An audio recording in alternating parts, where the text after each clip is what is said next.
Just to note that meetings may be recorded and posted on the Wheatland County website or via social media. We have an agenda before us. Does anybody have any additions or changes? I'd like to add a 3 p.m. appointment for NAP, Neighbors Against Pollution. They want to do a presentation to council. I'm wondering if we should have a discussion about that again before, if council has a feel we should, in light of information.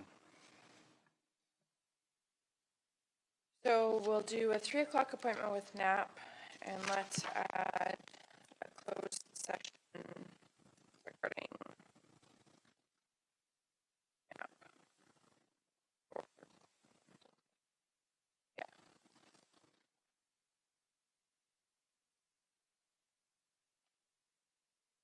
I have one addition. The chair, if I could add it, it can come under transportation and agriculture. Request for transportation. Or request of council through transportation.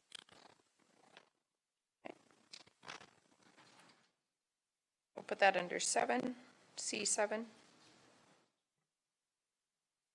Under 2.1, we'll add a C to ratify council attendance at 3 meetings. 2 for all of council and 1 for 2 councillors. Under 2.1C, it'll be ratifying council attendance at meetings.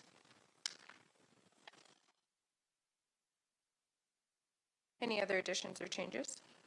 Madam Chair, we have one for an in-camera session for a legal matter.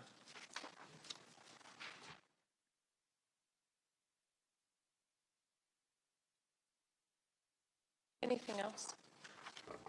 I met up with Martin Shields on the weekend, and there's a possibility he can be attend the 2 o'clock appointment today, but his time is limited, and he was wondering if we can't keep it, then he won't come. So he would come specifically for 2 o'clock, and he can only be here for the symbiotic. Yeah. Okay, so Try just and keep be that one mindful on. to have that rated too. Please. You bet. Noted. Thank you. Anything else? A motion to adopt the agenda. Councillor Wilson has moved. Any discussion? All in favor? Motion is carried. We had the minutes presented from the June 4th regular council meeting. Any errors or omissions?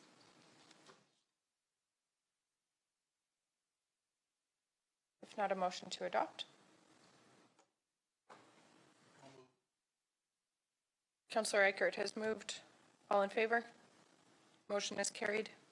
The minutes from the public hearing of June 4th. Anyone see any errors or omissions? If not, a motion to adopt. Councillor Baker, all in favor? Motion is carried. We had some councillor orientation binder updates circulated. If everybody can just update your binders as needed. Was there anything else required to be said about that? No? Perfect.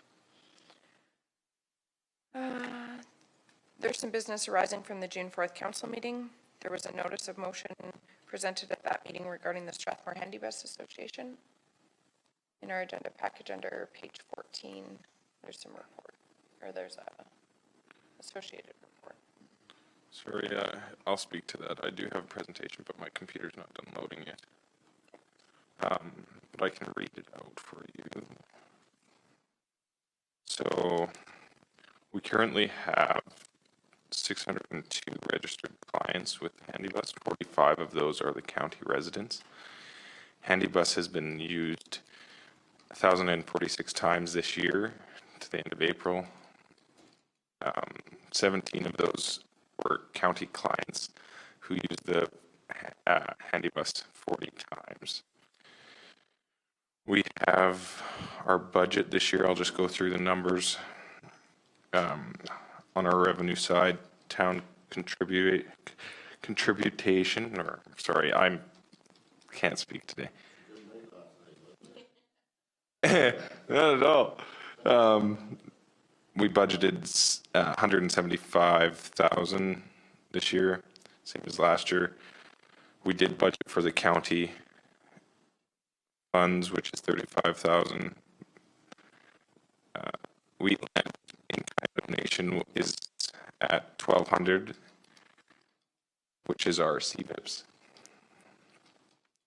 Our casino grant revenue, we budgeted for 40,000. Their fees is 100,000. Donations is 21,000 right now that we're budgeting for.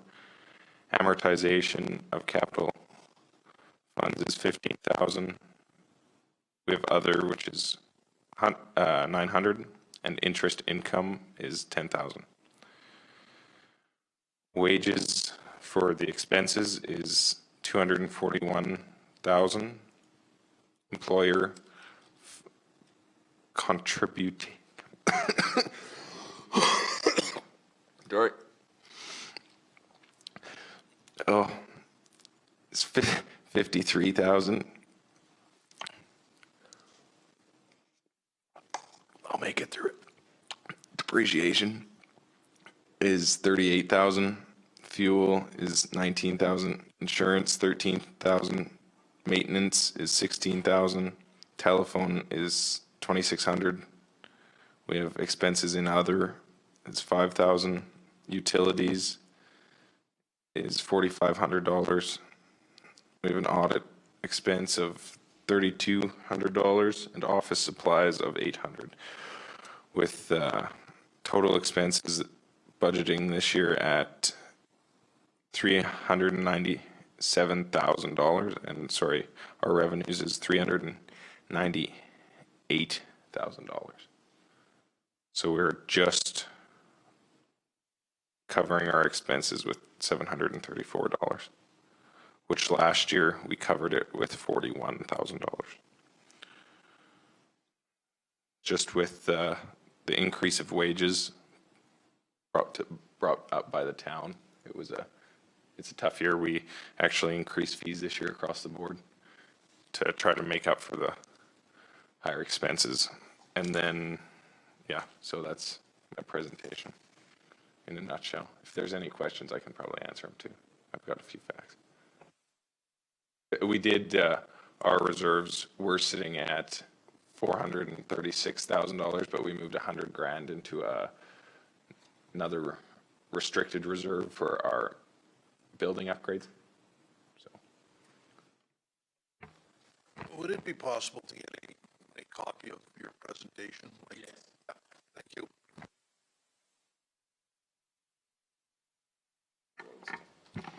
And sorry if you said it, I missed it. What was the contribution from the town? Yeah.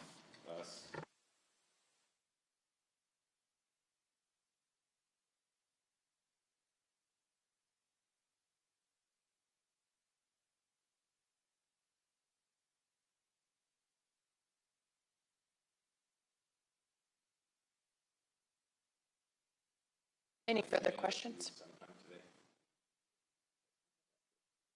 Yeah, just if it could go to all of council, that would be great. Any other questions?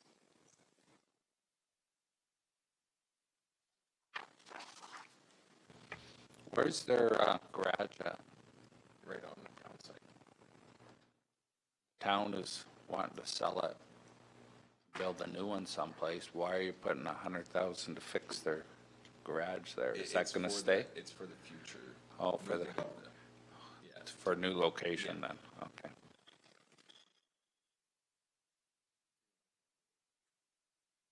Yes, that is correct. To move to a future location is why the funds are there.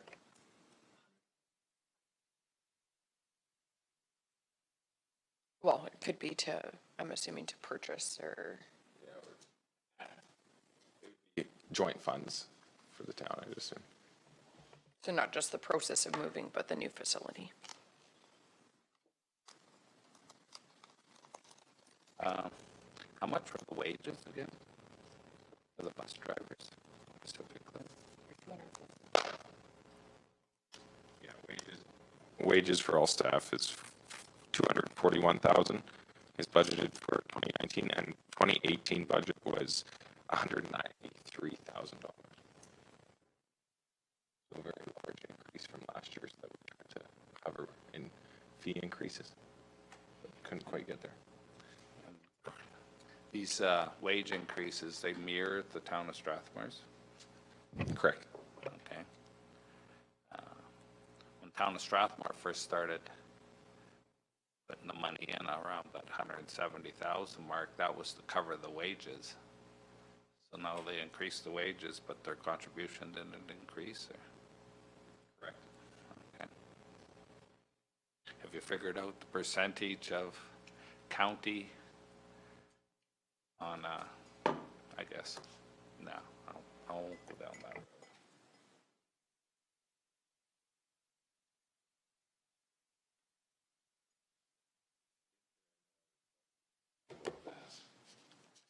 I will move to approve the allocated.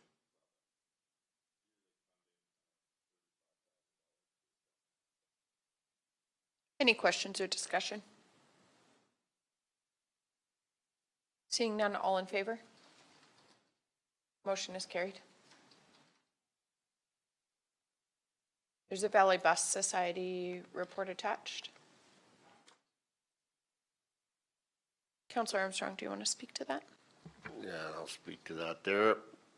They represent the Rosebud. I don't know how much we're occupied for, but a little bit of the Rosebud and the Dallam down to the 564 down and through that area. Represents about 400 ratepayers. And we've contributed in the past to purchase of vehicles, and they don't have a value number here, but I thought last year we gave them $2,000, if I remember right, which would be about $5 a cap. I don't know off the top of my head, unfortunately. I believe it was around there. Yeah. So I would put a motion on the floor that we contribute the $2,000 towards a handy bus for some of our residents that have land in Dallam, live in Drumheller. They've moved to the extended care units and the homes there, and they use that Valley bus on their trips back and forth to Red Deer for doctor's appointments and that type of stuff. So they don't live in the municipality anymore, but they still own land and they pay taxes in here and there. So I actually meant to make that note about some of the ratios with the town of Strathmore one as well. The number of actual county residents might not be really representative of how many maybe former Wheatland County residents utilize that service, so.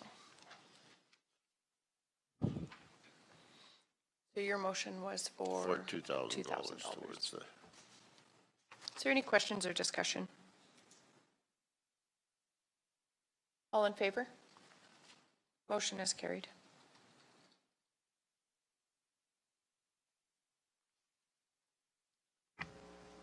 We will move into my report. Oh, sorry. When we did our curb funding, there was a deletion of the handy bus from that report. For whatever reason was at the time, I wasn't here at that meeting. It was the first time that anything, that council has taken anything out of that. And plus the libraries. I'm thinking, so to give some certainty to the process, we should be talking about what council wants to do in the future, what they're going to fund and what not going to fund. When we have a board, make these recommendations and then come back to creates uncertainty, to say the least. So I don't know if we want to put this into a committee of the whole type meeting, but I think it has to happen sooner than later for budgeting purposes and whatnot. Handy Bus has been receiving money out of the curb funds for a number of years, and the county's been paying that up. And the library has past council seen it in their wisdom that they would take that money off the top and make sure they got it when it have to go through the process. So anyway, I'm thinking I'd like to have that moved to committee of the whole meeting. And get that clarified, get that out there sooner than later. Yeah, I would support that. I would just mainly because I do have a few issues with the way the curb board runs, as they don't see any financials of the groups that they are discussing, which I believe is a very important aspect of deciding where money should be allocated to. So I did have this on follow-up notes for things for us to discuss, so the interim CAO and I will make sure that it gets on a committee of the whole agenda in the near future. Thank you for bringing that up. Any further discussion? Okay. Oh yeah, thank you. We will go to ratifying council attendance at meetings, seeing as how I was going to skip right over that. June 10th, all of council attended interim CAO interviews. June 25th, we held a special council meeting. And June 19th, Councillor Clausen and myself attended an in-camera session at the Town of Strathmore Council meeting. So if somebody wants to make a motion to ratify attendance at those meetings. I'll make the motion to ratify those 3 for attendance and mileage and whatnot. Councillor Clausen has made the motion. Is there discussion? Glenn? There was also, on the 19th, there was a short thing in the afternoon that we met with Mike, that I did, and Amber on the CAO. In the office here for a couple hours, special trip and CAO hiring process. June If we can 19th, include that, CAO yeah. for Deputy Reeve Custer and Reeve Link. Glenn?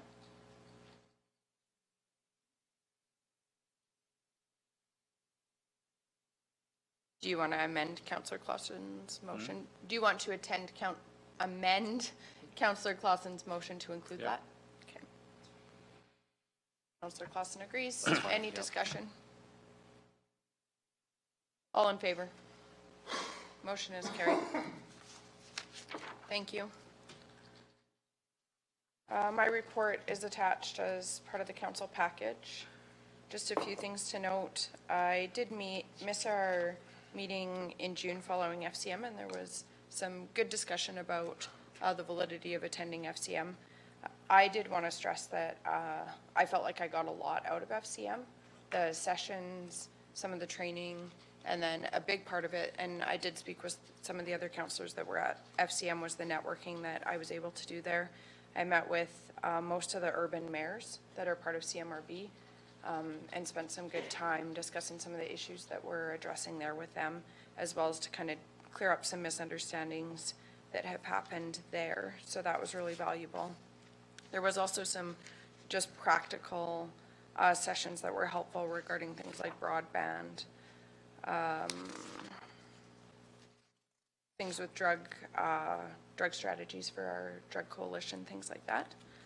So I was thankful for council allowing me to attend that conference. There was also 3 things that I attended that weren't on my report just due to the timing of submitting our reports. Our June 25th council meeting, I want to congratulate our new interim CAO, Brian Henderson, and just thank council for our work on that hiring process, and we will work on our hiring process for our permanent CAO as well. June 26th, as was already mentioned, Councillor Clausen and I attended, actually this wasn't mentioned, but we had a meeting regarding utility servicing for Lakes of Muirfield. June 26th, the interim CAO and myself also met with the Town of Strathmore Mayor and CAO and had a really good meeting with them about some issues that we're dealing with the Town of Strathmore. And I would also like to congratulate the Village of Rocky Ford. Deputy Reeve Custer and myself attended their centennial on the weekend, and it was an incredible day. They just did a fantastic job celebrating their 100th birthday. That concludes that part of my report, unless anybody has any questions. I'll make a motion to adopt my report. All in favor? Motion is carried. Further to my report under 3.1B, there are 4 items of correspondence that I have received from ratepayers who live on Township Road 232. The correspondence is regarding the increased speed limit on that road and some of the safety concerns that those ratepayers have due to the increased speed limit. We do have one ratepayer here that lives on 232 that had submitted a letter. Do you wish to address council?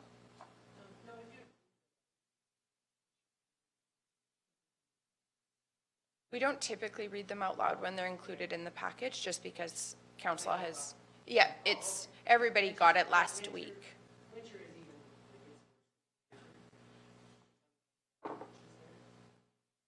So some of the highest priority concerns that I've heard from the ratepayers is concerns around, we have several school buses that need to enter 232, and there are some vertical curves that were identified in the engineer reports that were mentioned to council, that were where some of the recommended speed reductions were based on those vertical curves or hills that are providing some site issues for the school bus drivers and as well for some of the families whose children are picked up by the school bus.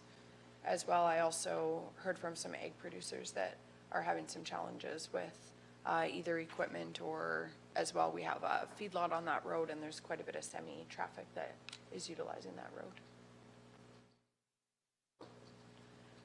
So I guess I'm asking council to just reconsider our decision regarding the speed limit on that road, or at the very least to consider putting up some, I saw some hidden intersection signs that have gone up on Glenmore Trail where we increased the speed limit there. And that could help mitigate some of the concerns when I spoke to some of the ratepayers, but there is a safety concern with our decision. Debbie, do you mind just coming to the, I know it seems really formal, but our meetings are video. You'll be on camera. You look great. No, If you can just identify yourself. oh, I'm Debbie Jansen, sorry. We don't want to, like, write down all the way 80 or, like, just in our section there. Like that little 3/4 of a mile where all these hidden approaches are and stuff. Like when they did our approach, like they raised the road up there, right? So we've got to come out that angle. And in the winter, you can't stop and come out of there, like with a school bus or your equipment. You won't get going again. You have to take a run at it. Like it ices up so bad. We've had a lot of close calls, Aaron. I get you wanting to be 100. I mean, it's a nice paved road, which we're thankful for, but. And the school bus is on there, hey? And like I said, feedlots, when they're hauling their manure, it's constant going, right? Like, we're just concerned, it's the safety. I don't know what else. I don't know what the solution is, or. Like I said, when it was 100, when you guys first paved it, like years ago, and then it was at 80 past our place to that 3/4 of a mile, and that seemed to help with most of the traffic. I mean, not everybody obeys, right? You give them 80, they're going to do 90 or 100, right? But now you give them 100, they're going to do 110, 120, right? Not that everybody does, But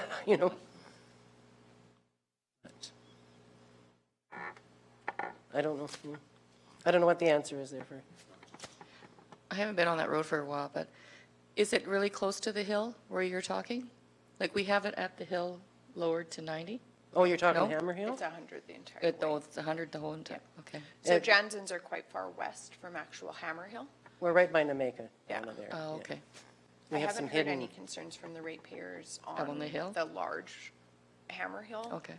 Hill, but there are some smaller hills just south of Nameka. just hidden in, our approaches are hidden. Hammer Hill, I think, is it a suggested 80 still? Or is it 100 up Hammer? Suggested 80. Yeah, the speed limit is 100. But you can't get going Even if Yeah. you're doing 100, you can't get 100 up that hill. Yeah. Same with the school buses. You can't get that speed up coming out of, like, by these hidden intersections, eh? When you're trying to enter. And coming off, Maker Road, and yeah, it's, Is there a car count on that? I saw some black, like just those black things, that little Yeah, rope or they whatever. did just do car counts on Jamaica Road. Let me just see if they were on that report. And just while you're looking, sorry, I haven't, just getting my thing open. But I have had a number of calls in support of keeping it 100 the whole way.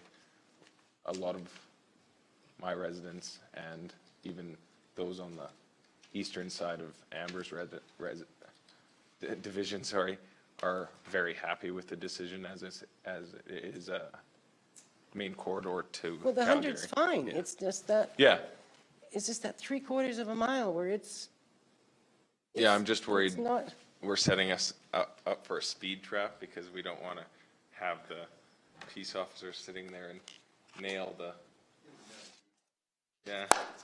yeah, but they only get them once. They won't do it again. I like how he's coming to the table now with that comment.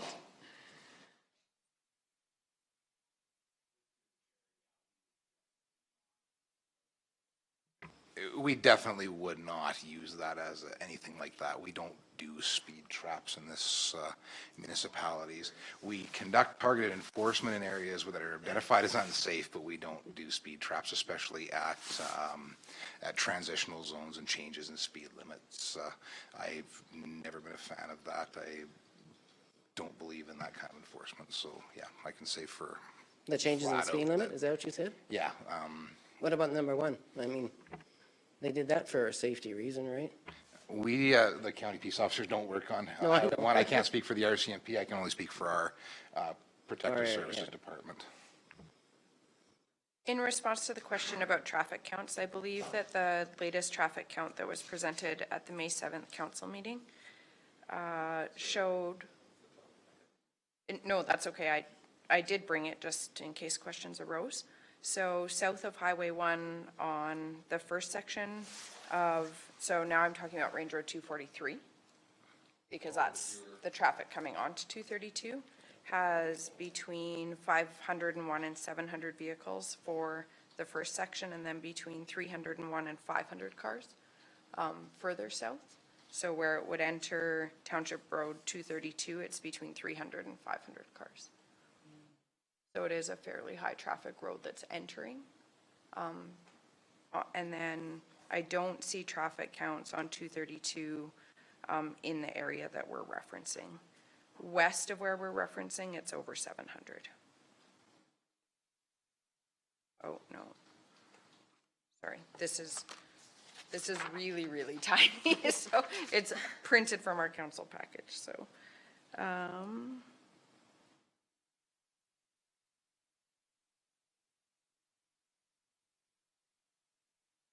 I believe it's in excess of 700 on the west side, but there are no traffic counts east of Eagle Lake, so I'm not sure.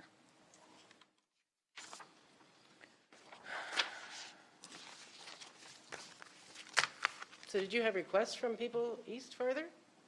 To get it up to 90 or 100? Just to add on, I don't But it's believe, clear stretch in there too, right? yeah. For us to be paving roads just to be at 80, I don't believe is worth my while and worth $1 million a mile, Well, we get that, but so. And I mean, if we're gonna look at the number 1, I disagree with that as well. It's the number 1 highway. It should be at 110. well, global training's still 80, so what are you gonna do with that one? And that's where the bus accident was on, Yeah, on a clear stretch of road. that's your division. That's what she just said. But, okay, Officer Sherman, don't do discretionary signs, like if we move that area down to discretionary. So I just rode that road. It is a predominantly safe road. Like if we set that road at 8, no one's gonna do 80. There's no way that anybody's gonna do 80 on that road. So 100 feels real.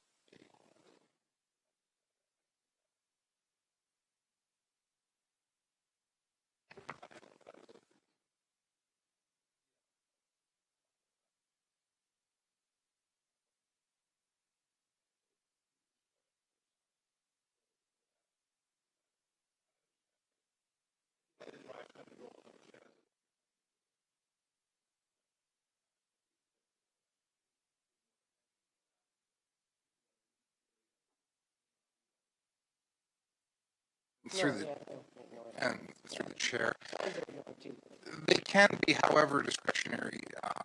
Discretionary signs can help. Right now, if I remember correctly, like even the sign coming on 232 to signify and make on Range Road 243 is not very big. Perhaps, yeah, I mean, we could probably look at making that one larger so people would know that there's a community right there, that there's a possibility of people turning. In my experience, the signs, hidden intersection signs, cautionary signs do help. Responsibility is on every party though, right? It's responsibility of the people coming out of the driveway. It's responsibility of the people on the roadway to watch and make sure it's safe before they make the moves and so on and so forth. So, yeah, cautionary signs do help. I'm just, I'm coming out of our driveway. Yeah. That hill is, it's right there, like 200.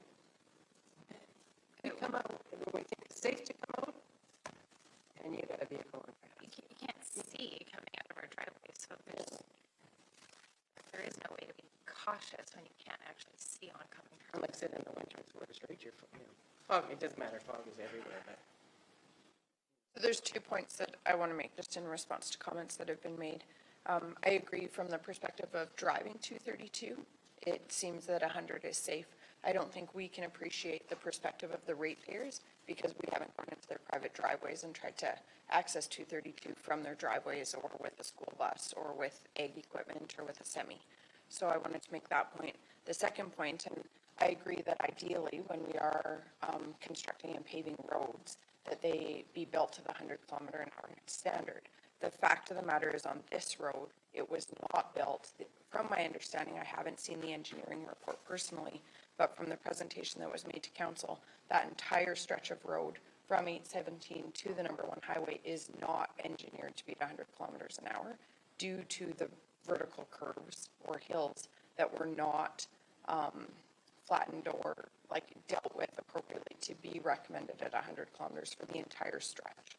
So I agree with you, like philosophically, but the fact of the matter is the way we engineered that road and approved that road to be built, it is not engineered to that standard for the entire stretch.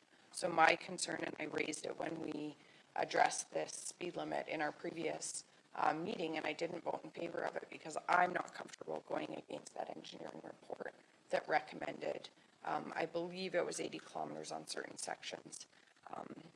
We would need to have transportation come back in and maybe review the report. I'll turn mine off.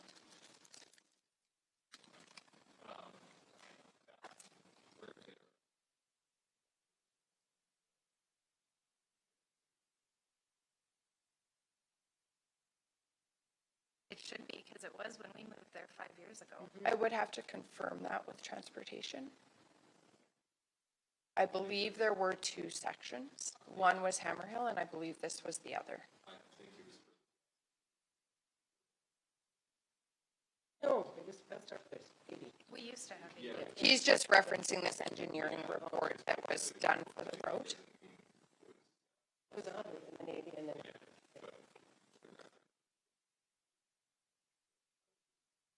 Do you think it would be possible to have transportation remind us of what that report, and we can wait until he's ready or continue discussion. Sure, I can let her know. That would be great. Thank you.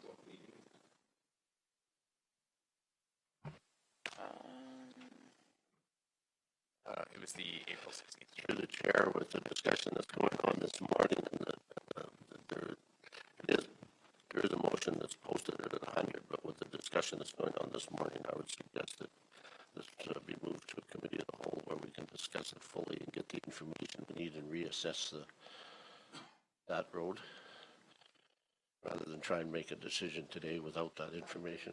Yeah, we can do that. So I wouldn't 90 actually. was just too slow for the people? Well, there's kind of different philosophies from my understanding. So from what has been explained to me is that sometimes changes in, like, there's some evidence, and Officer Kerman could speak to this better than I could, but it's been explained to me that sometimes consistent speed limits are safer than like having one speed limit, dropping it, increasing it, that kind of thing. So that's kind of some of the considerations regarding it.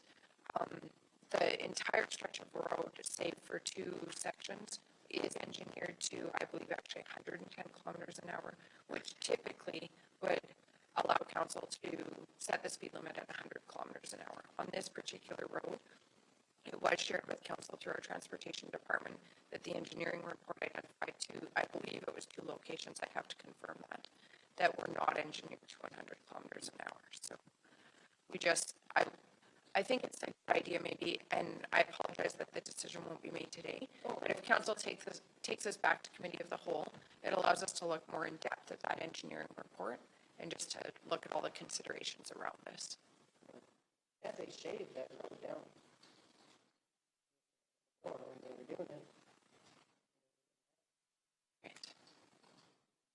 I think at the very least, like, we need some signs to warn semi-trucks that are starting to use it now because they realize they can go 100 straight from. Would council 817. consider as an interim measure having administration put up some hidden driveway signs at the very least? We do have those. They were put up on Glenmore as soon as the speed limit was changed. I noticed it might have been almost simultaneously the hidden driveway signs were put up. Would council, do you need a motion for that? There is a very similar motion that was made on April 16th with cautionary signs. We can just kind of build that Mirror into that. it and get them installed ASAP. Okay. I'll just, to formalize it, I'll make a motion that administration put up the cautionary signs as required on Township Road 232. Is there any discussion? And then further to that, we will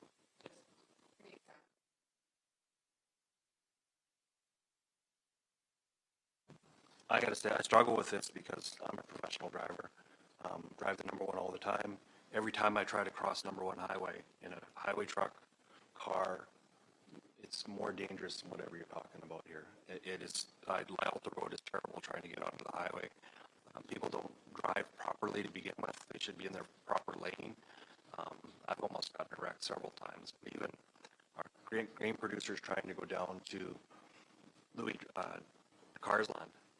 It's terrible. And Alberta Transportation is not going to build a $16 million overpass there. Actually, it's up to us to build it, my understanding. There's issues. There's definitely issues there. And we're trying to struggle to do the right thing and make it safe for everybody. But, I mean, we are in a very busy area. Yeah, but I agree with that, but then I have to say on the opposite side of that, though, if there's hardly any traffic heading down the 232, what's everybody's hurry? Like, 817 and 22X, yeah, it's busy, but it's also stretches of highway that are extremely dangerous. So, sorry. Oh.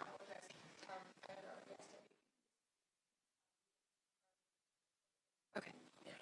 Yeah, Danielle Paddock.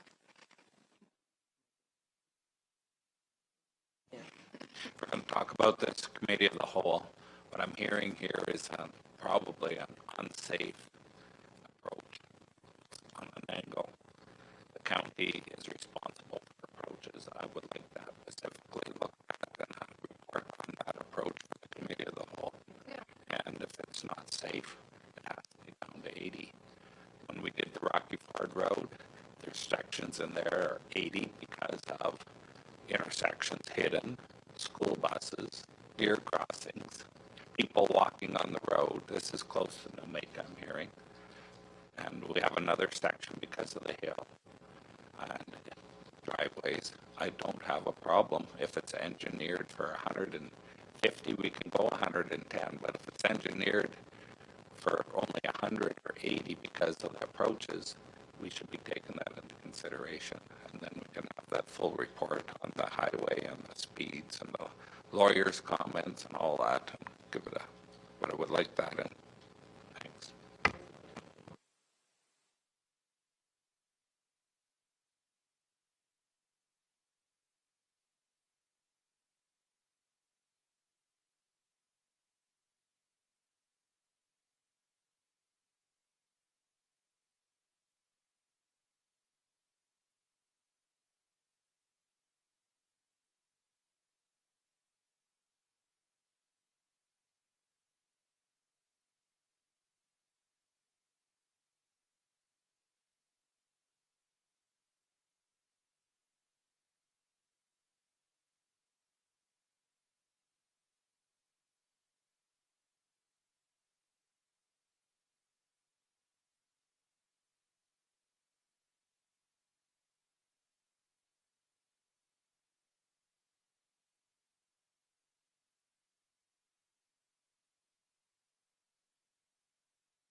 Question to administration. I see perhaps our 10 o'clock appointment is here. Would you prefer we do that or wait until 10 o'clock? It's up to council. Okay.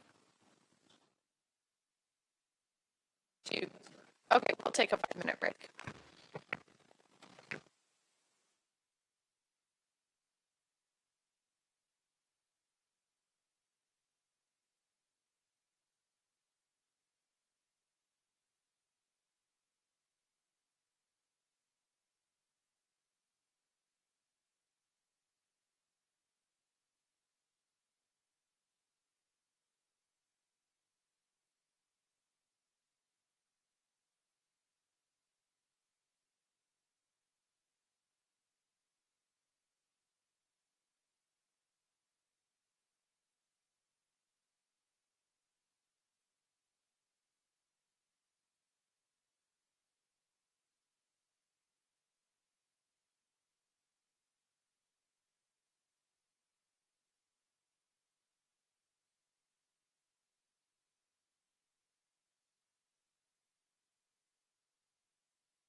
The floor if I didn't have normals.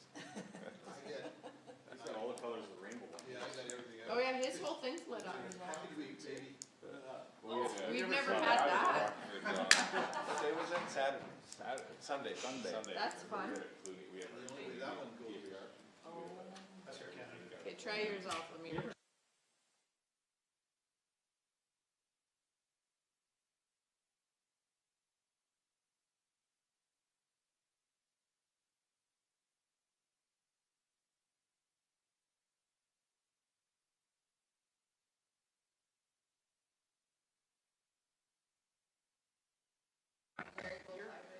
We're good?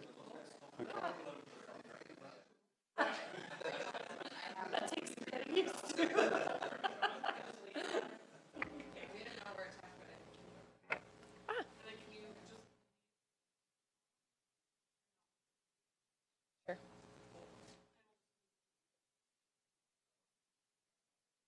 We'll call the meeting back to order. I'd like to welcome R. Gray and C. Harrelson, representing Scotia Wealth Management. Good morning. Good morning. Welcome. Thank you very much. Thanks for having us here. We had been speaking with Brian, and our understanding is we're here to talk a little bit about the Municipal Government Act, how it relates to your investments for Wheatland County, what's going on in the market that would impact those investments if you're following issues with the Municipal Government Act, and your investment policy statement, the county as well. So my name is Rob Gray. I've been with Scotia McLeod and Scotia Wealth Management for just over 20 years. Candace Harrelson is a portfolio manager with our team, and Chris Cordes is an advisor with our team as well.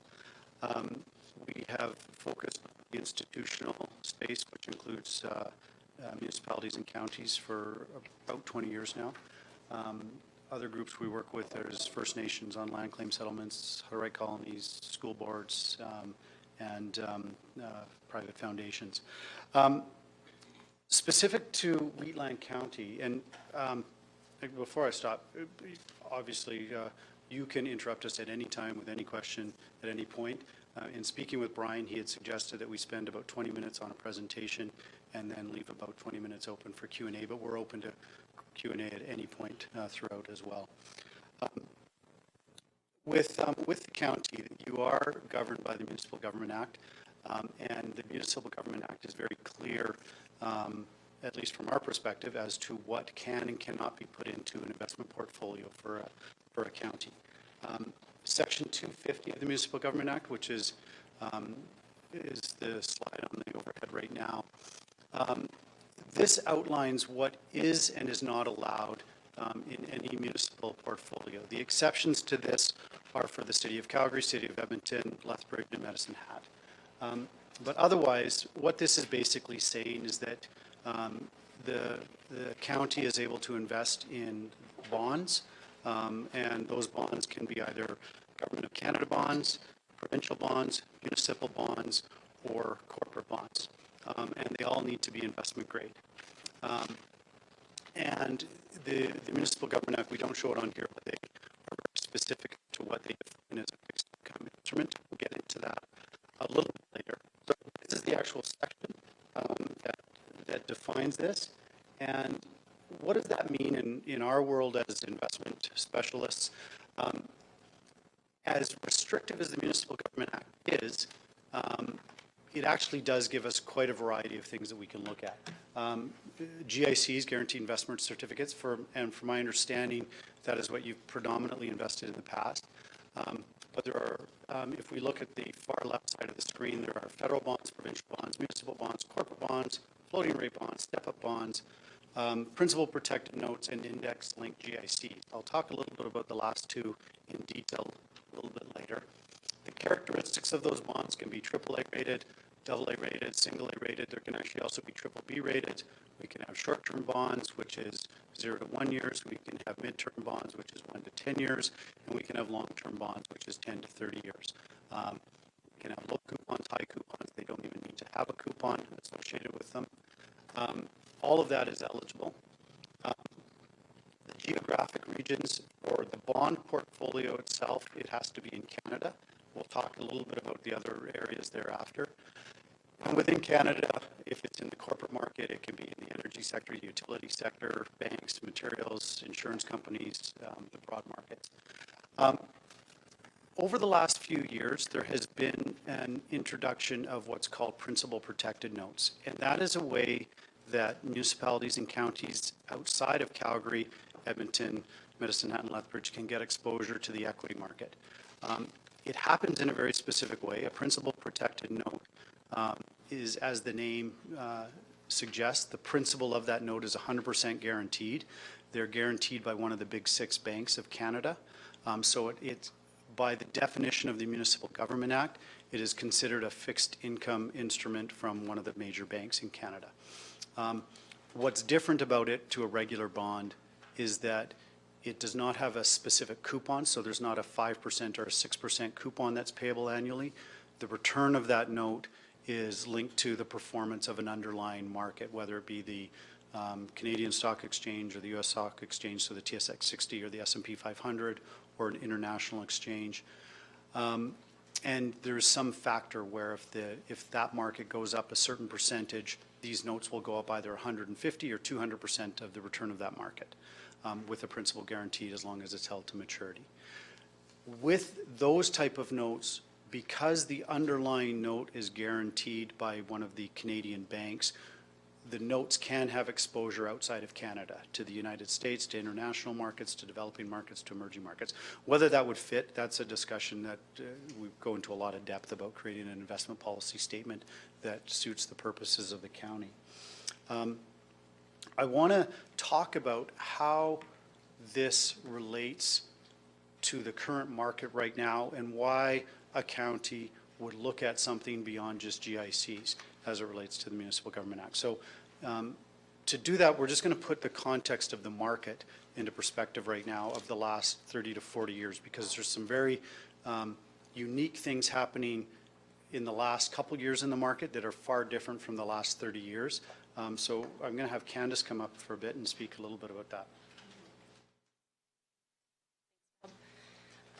Remember 2 days ago when you were enjoying a delicious cold beverage in your backyard, now you're looking at interest rate charts for the last 40 years, 50 years. But we're going to take a walk down memory lane on monetary policy and primarily interest rates and yield and how those would affect the type of securities that you're investing in. On the left-hand side, you see the U.S. Fed funds rate. So it's showing from pre-1960 all the way to the current day today, and the historic lows that we see from 2008 on.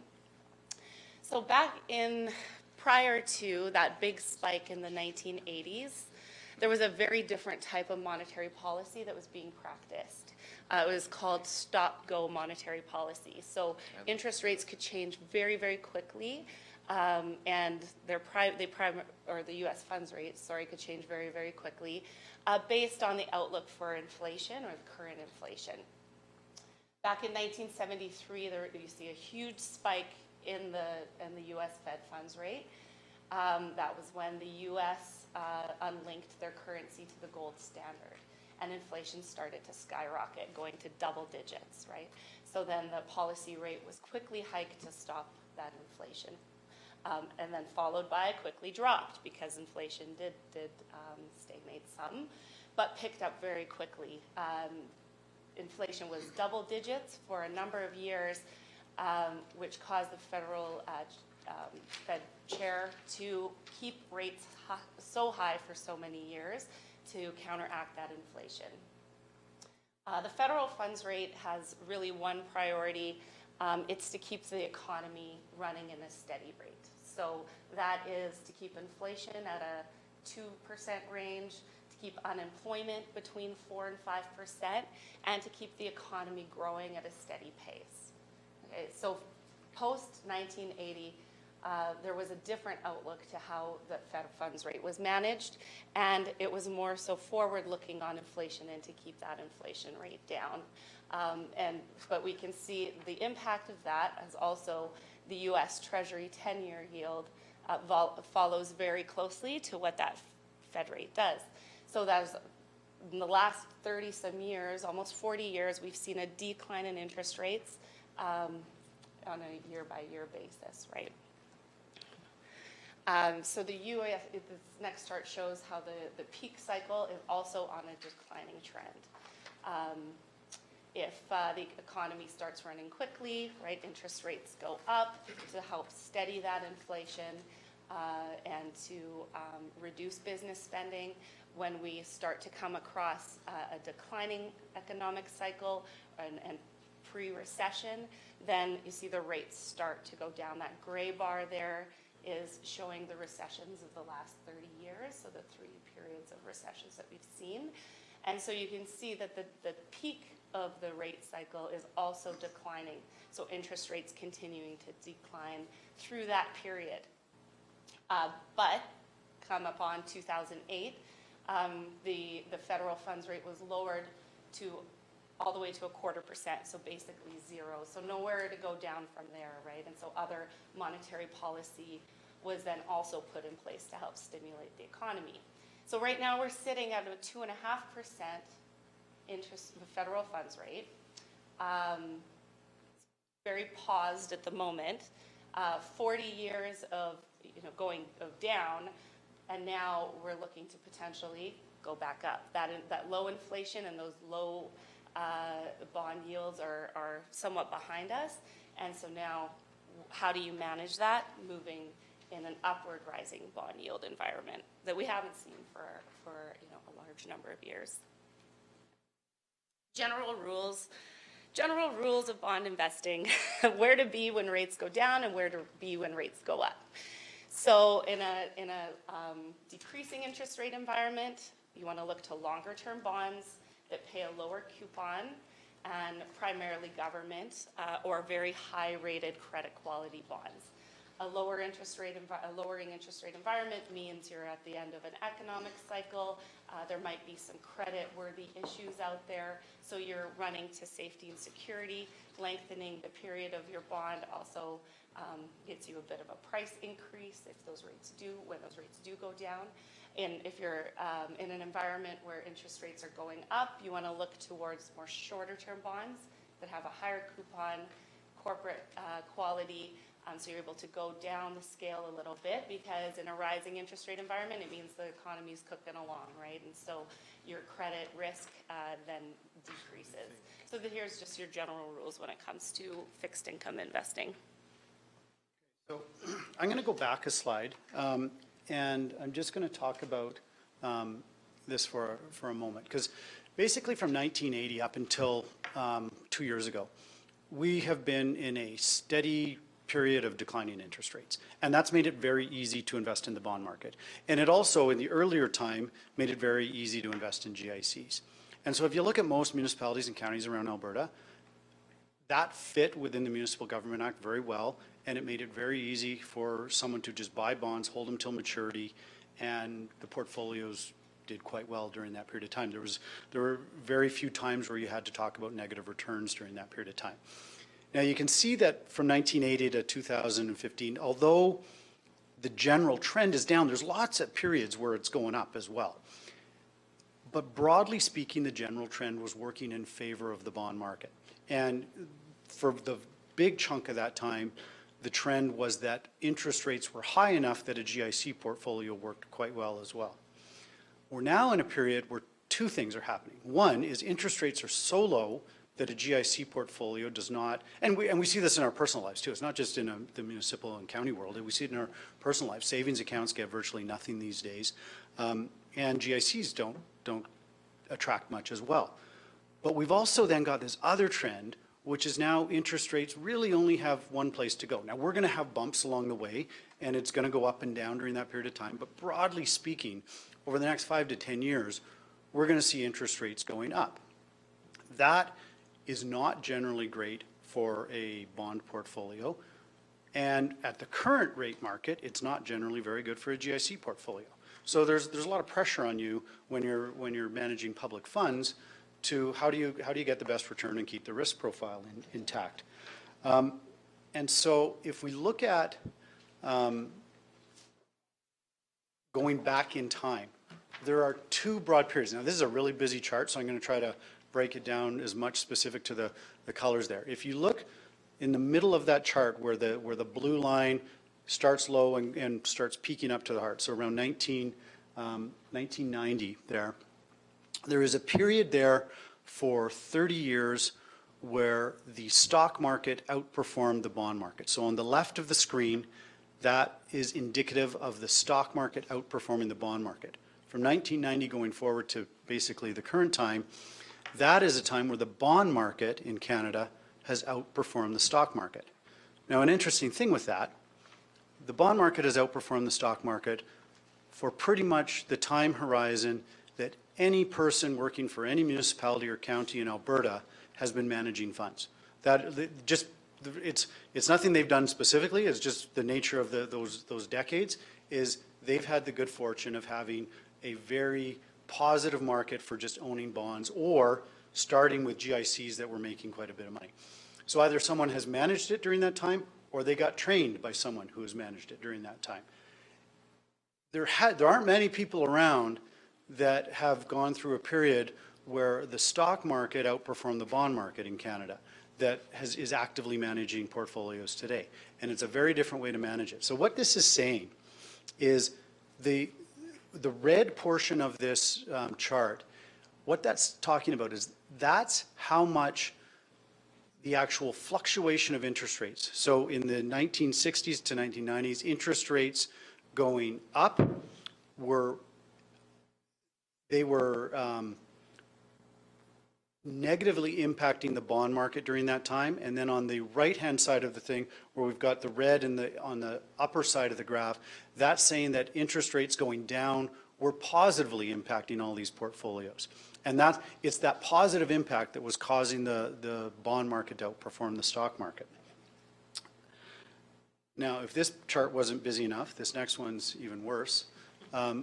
What this is basically telling us is that the outperformance of the stock market, there were two causes to it. One is that we had just a relatively good stock performance, but two is that the bonds were being negatively impacted because of the interest rates rising during the first 30 years of that. And then the reverse occurred starting in 1980, where we saw less performance on the stock market, but we also saw positive performance coming to the bond market because interest rates were going down. Now, if we go back to the 1960s, the difference between now and then is back then we were starting with coupon rates that were in the 5 to 6% range. Right now we're not there. We have coupon rates that are in the 2 to 3% range. And so as negative as it was back in the 1960s and 70s, it's going to even be worse right now because we're now starting at a lower point in time in interest rate markets. And so this is the difficult thing, because we're kind of handcuffed. The Municipal Government Act, and with very good intention, is trying to protect public money that's come in from taxpayers. And so there's a lot of restrictiveness around it. But that restrictiveness around it has now created a situation where you're restricted to investing in investments that are guaranteed. So it's either GICs, which are really low rates, or it's predominantly bonds, which are going to have a lot of negative headwinds over the next 5 to 10 years. And that's the public money. That's where the public money is. And so there are ways around this. And I want to get back again to this, this slide here, because this is a telltale sign, is even though we are going to be in a trend where interest rates are going up, there are going to be lots of points where interest rates are going up and down during that period. And we literally are in one right now where just this weekend with what came out of the U.S.-China talks is it looks like there's a good chance that we could see an interest rate cut in the next month or two. 6 months ago, everyone was talking about hikes for the next year and a half. So there will be points in time where interest rates are going to go up or going down. What that means is those are opportunities where we can be going from a long government, federal government bond portfolio to a shorter corporate bond type of portfolio. We can do active trading for municipalities and counties. The problem with that is not many municipalities and counties have done that for the last 30 years because there just hasn't been a need to. That's something we actively do in the bond market, but it's not something that municipalities and counties have done with any great frequency. So we want to talk a little bit about the trends that we're seeing right now, both on the bond side and on the equity side, because that will give us a little bit of color. We've seen the history now. We've seen kind of what we're restricted to with the Municipal Government Act. Let's look at what the next 2 to 3 years look like in both the bond market and the equity market, because that'll give us some indication as to what types of things you as a county can look at in how you're investing a portfolio.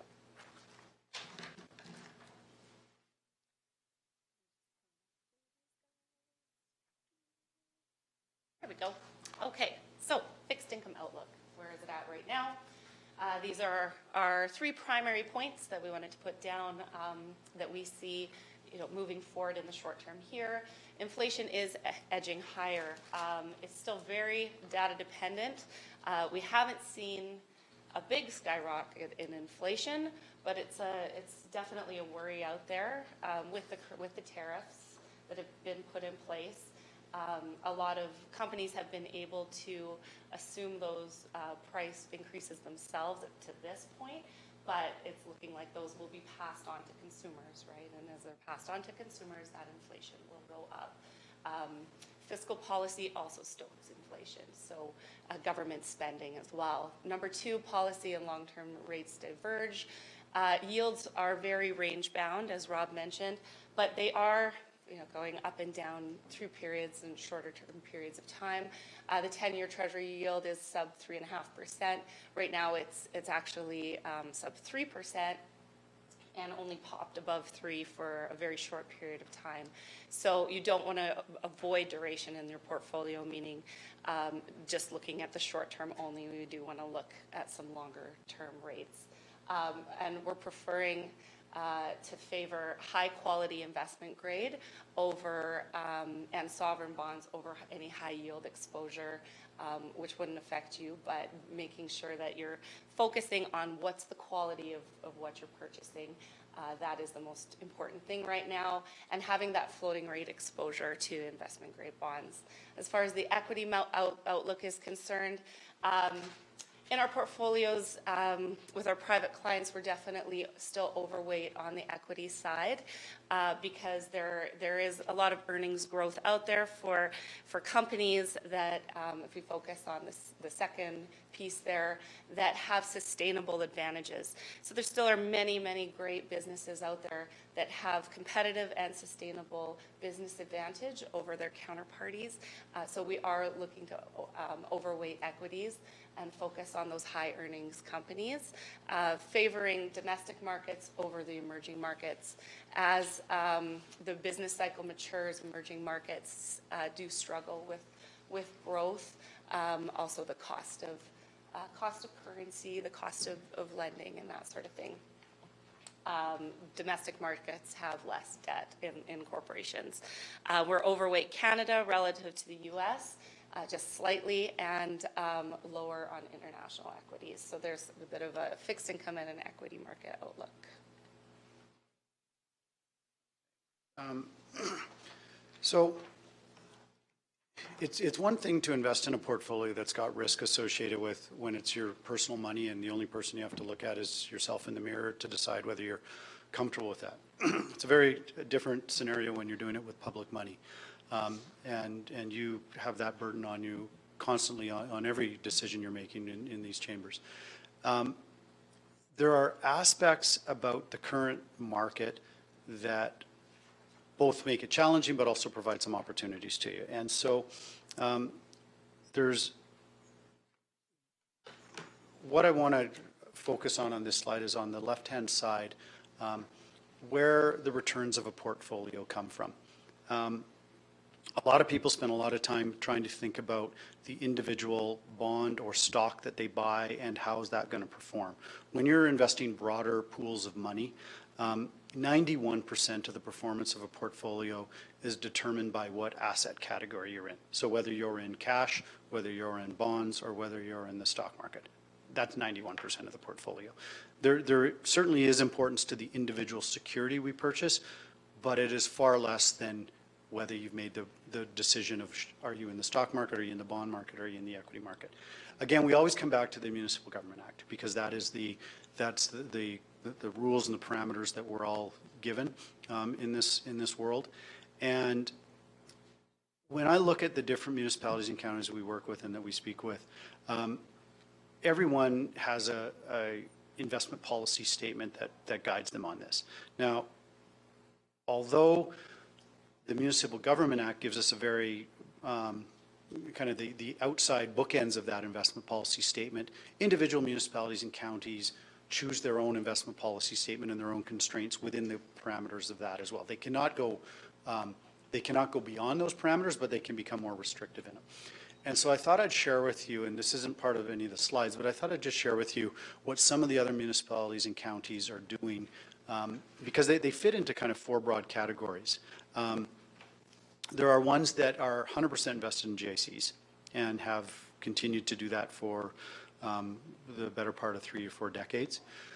There are ones that are, and some may have a portion of any of these. There are some that are invested entirely in the bond market, but they're invested in the bond market in a way where the typical RFP that comes out will come out with, an RFP will be put in place for a 5-year bond, provincial bond. Now, the best yield on a 5-year provincial bond. And the entire intent is that they're going to buy that and they're going to hold it till maturity. Or it could be a 10-year bond and they're going to buy it and they're going to hold to maturity. They're not looking at ever selling it before that. They're going to match the actual maturity date with liabilities of that individual county or municipality.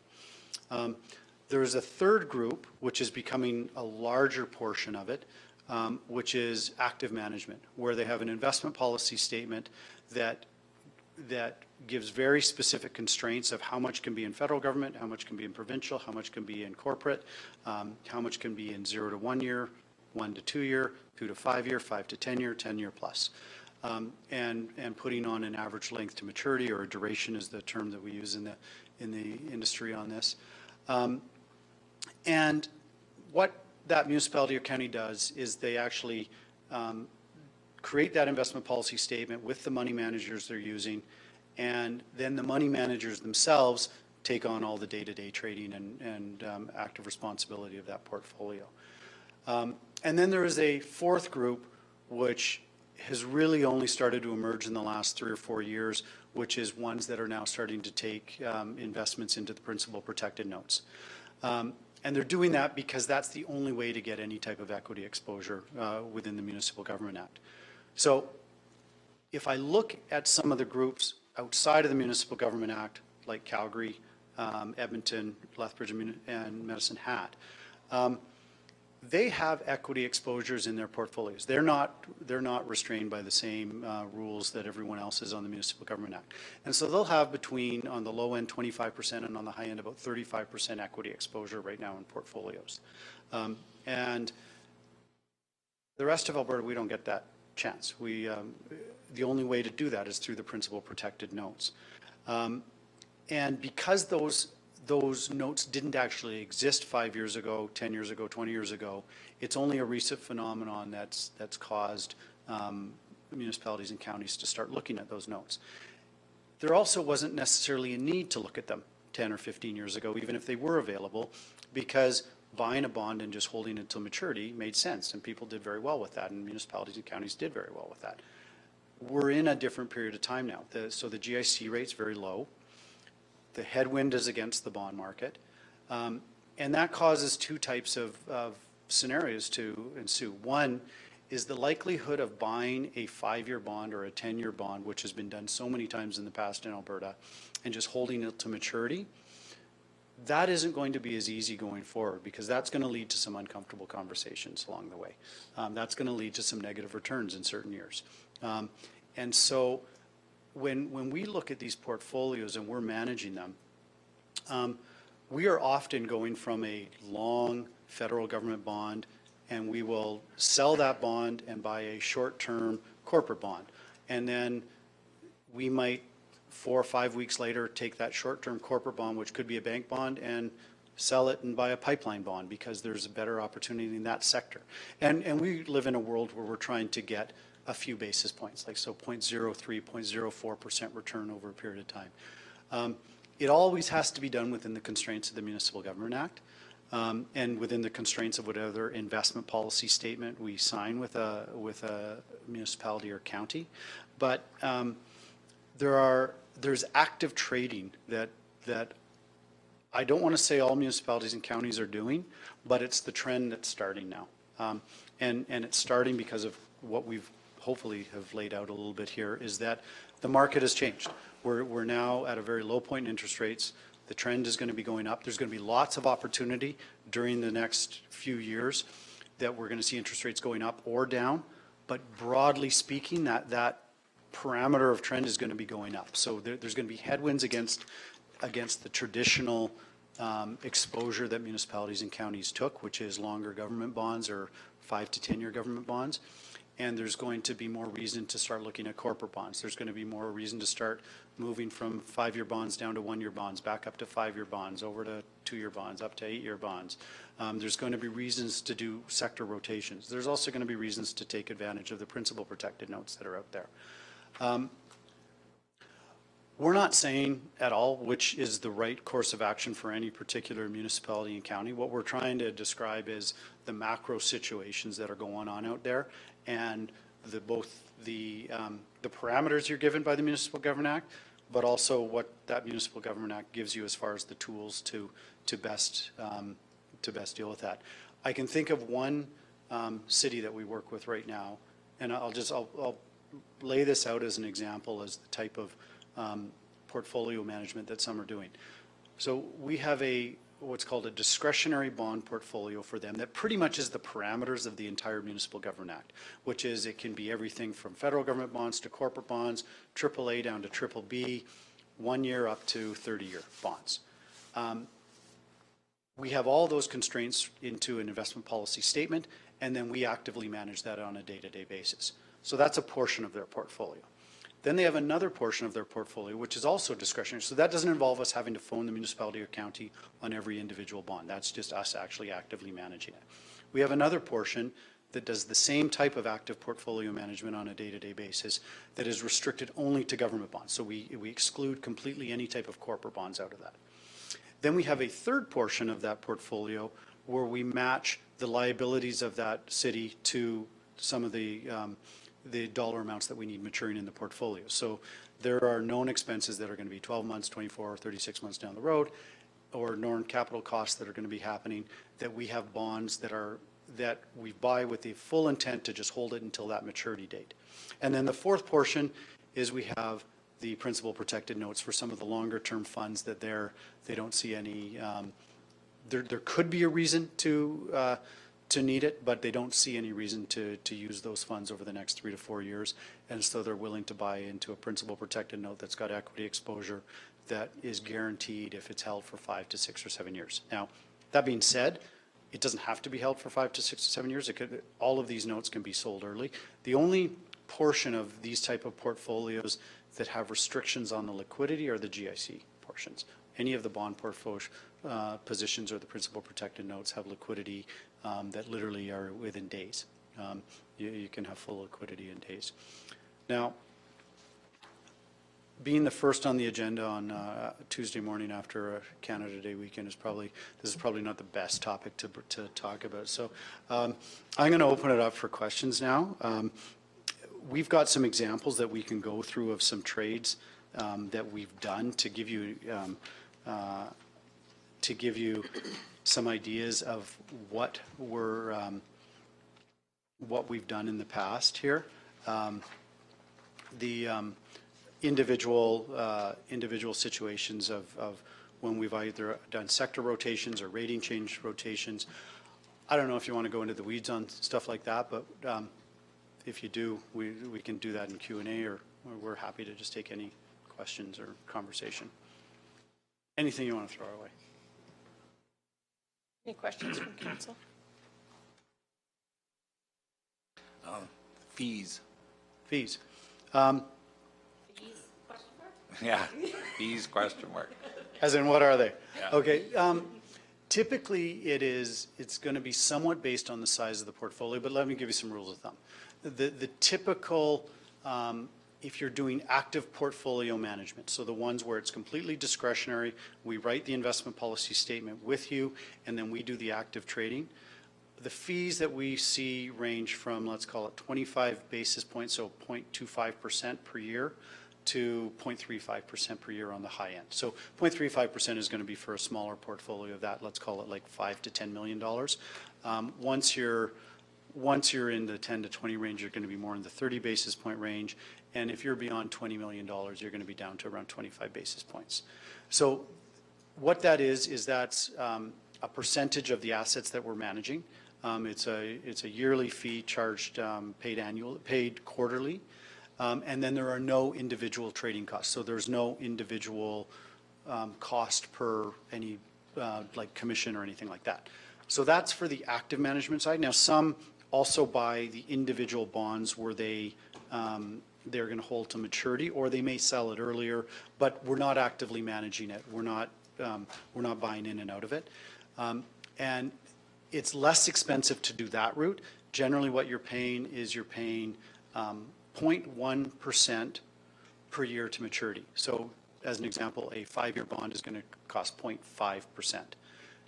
You don't pay anything on either selling it or on maturity. So it's a one-time cost up front. And basically it works out, if you buy a 10-year bond, it's going to work out to 0.1% per year is what you've averaged on the paid on that. Those are kind of the rules of thumb that I would go with.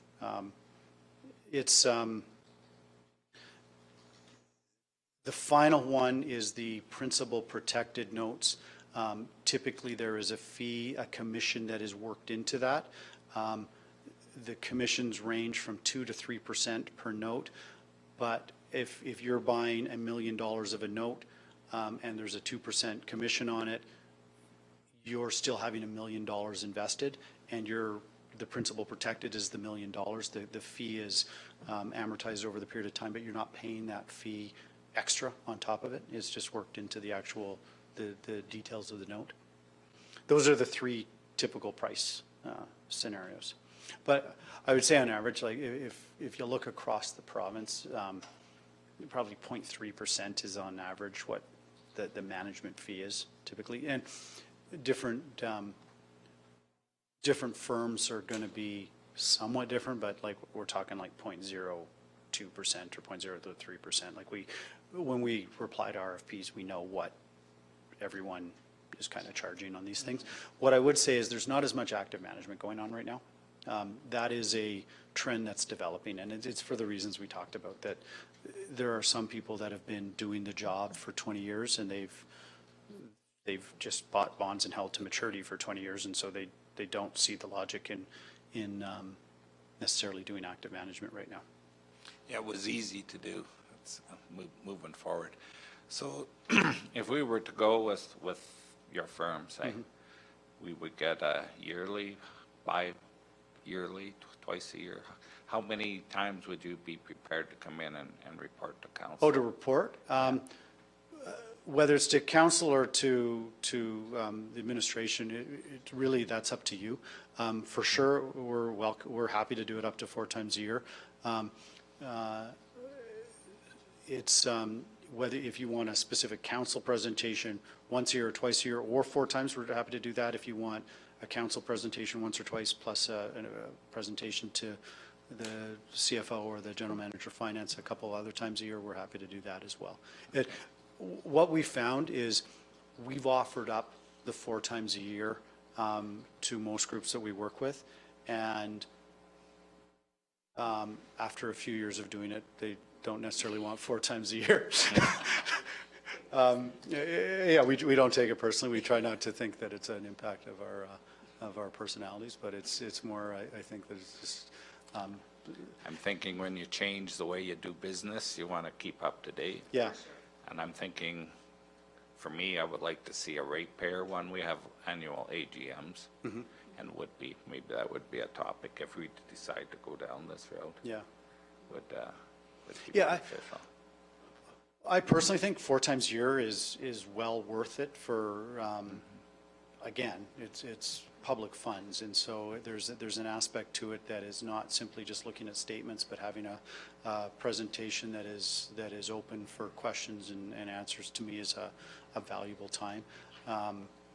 They don't need to be long presentations. We can cover what's gone on in the portfolio. Here's what we would typically do: is we would talk about where the portfolio is at today, the returns of since the last time we met, the returns since inception of how things are doing.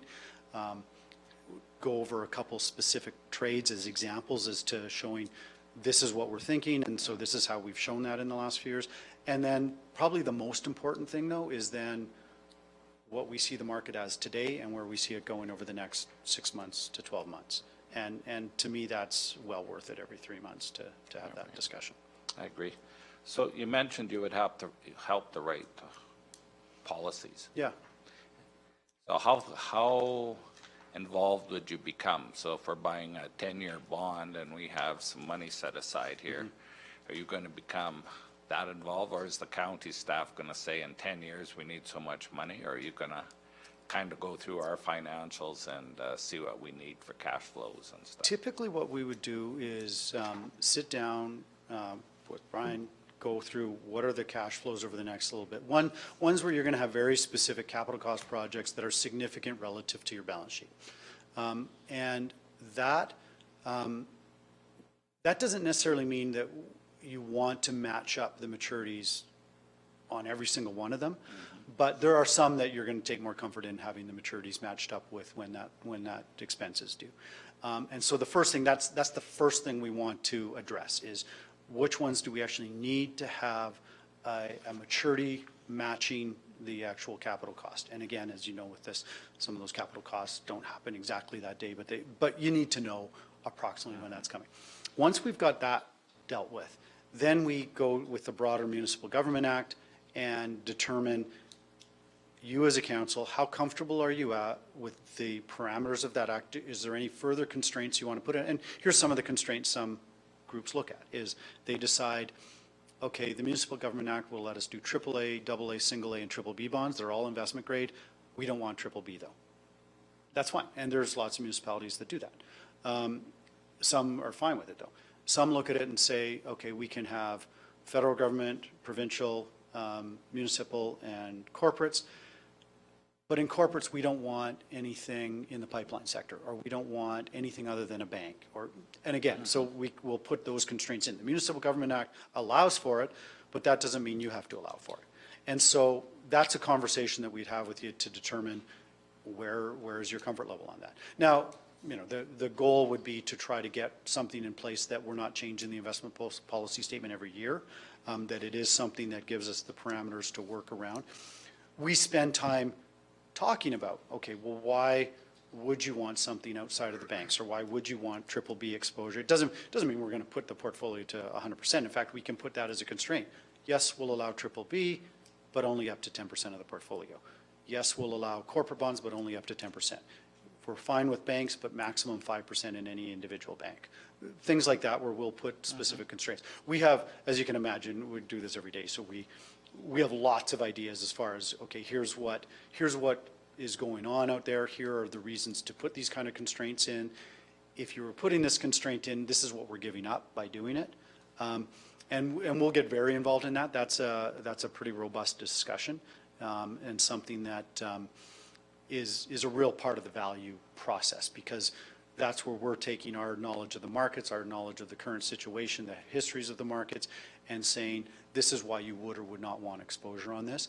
This is the type of risk that you're opening yourself up to. Although, again, everything in here is guaranteed as long as it's held to the maturity, but we are constantly asking the questions, well, who's making the guarantee? Is it the federal government? Is it the provincial government? Is it a corporation? And when is that guarantee in place for? Because a bond being guaranteed for a maturity of 2026 does not mean that in 2022 the bond's going to look great. There might be some challenges with it. It still has the 100% guarantee of held to maturity, so we have to make sure everything in the portfolio fits. And where I think our team adds a lot, and I'm not going to just restrict this to our team. I would think most financial advisors, you should expect this from anyone that you're working with, is talking about the overall portfolio management. Because it's one thing to look at let's, as an example, the 10-year bond you talked about. It's one thing to look at the 10-year bond and give our opinion on that. It's a very different conversation when we're talking about a broader portfolio management of 40 different bonds, 30% exposure into the government of Canada, 30% into provincial governments, 10% into municipals, the rest in corporate bonds. When we start giving advice around creating the investment policy statement to put those constraints in place, and an average duration of, do we need to be as focused on a 20-year bond or a 10-year bond or a 5-year or a 2-year? Initially, most people would say, well, we don't want a 20-year bond. And I'd be the first to say, well, I certainly wouldn't want to buy a 20-year bond and hold it for 20 years. But there's a point in time where you might want to hold a 20-year bond for 6 months. And we'll give advice around that as to why you would open up a portfolio to allow for that, or why you would not want a certain amount over a duration of 3 years or an average duration for the portfolio. So Okay. I should breathe now. That was a long answer. Okay. So I can appreciate the amount of work that first year would take to write up these policies. Would you be willing to, is this renewable or reviewable every year? Like for the total policy type of thing? Because the cash flows change, councils change, priorities change. Yeah. It is something that, even in you think the next 3 years are going to look like this, but then something Right. changes and it's revisited. Maybe there's investment, but maybe it's not. Maybe it'll just continue on. That is definitely part of what we do, and very important part, because we have that fiduciary responsibility.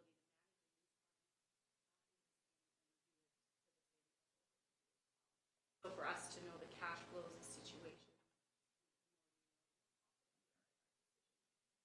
Our standard practice is to renew the investment policy statement every year. So it's the majority of the work to create that first one is going to go in up front. But it's quite normal for an investment policy statement to change year over year. Generally, it doesn't do really dramatic ones, but it changes. And it's certainly something that we want to make sure that the investment policy statement still reflects the goals and objectives of the county.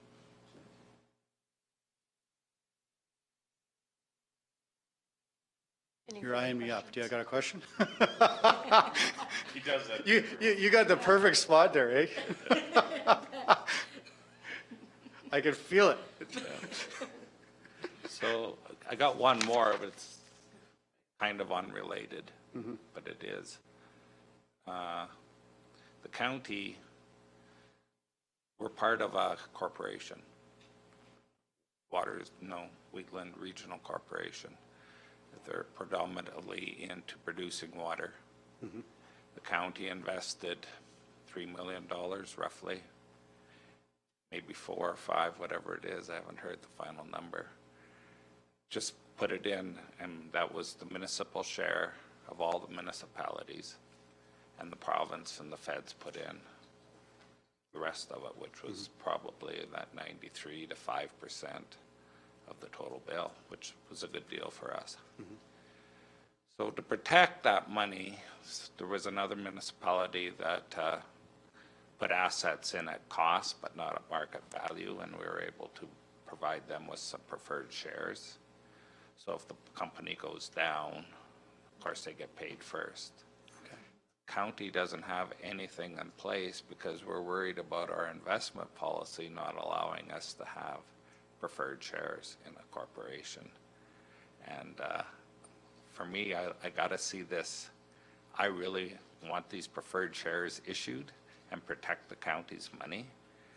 What steps would you say that we need to do? If is it just a policy change? I see in the MGA we're allowed, I'm pretty sure, to have preferred shares.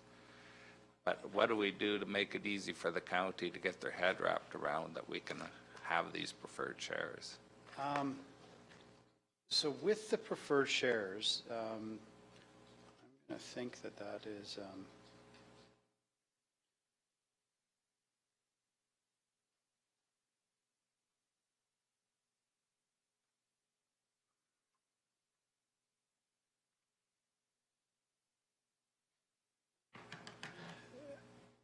yeah, so if you look at point E on section 250 there, so basically the top right-hand corner of the investment policy statement, it actually does have to be approved by the minister for preferred shares. That's not something that would just fit in an investment policy statement in and of itself. So that would be the first thing to, now, the definition of the corporation, like the corporation you're referring to is different from this type of corporation, but, sorry, maybe I misspoke there to say that the definition is different, is the reality of it is different, maybe as opposed to the definition. To get, because you're looking at it from a perspective of, okay, how do we get these preferred shares, because that's going to actually protect us further than what you have right now. Is that what's the protection right now that's in place for you? Nothing. Okay, so there's... do you own shares of this corporation? Is that like... We have common shares. Common shares. Okay. Okay. So there's 3 other municipalities involved. Now this... Or 2, 3. My sense would be that the minister approved this up front because the provincial government came in Yeah, on it's this in the MGA. You can open up the book and there, there we are.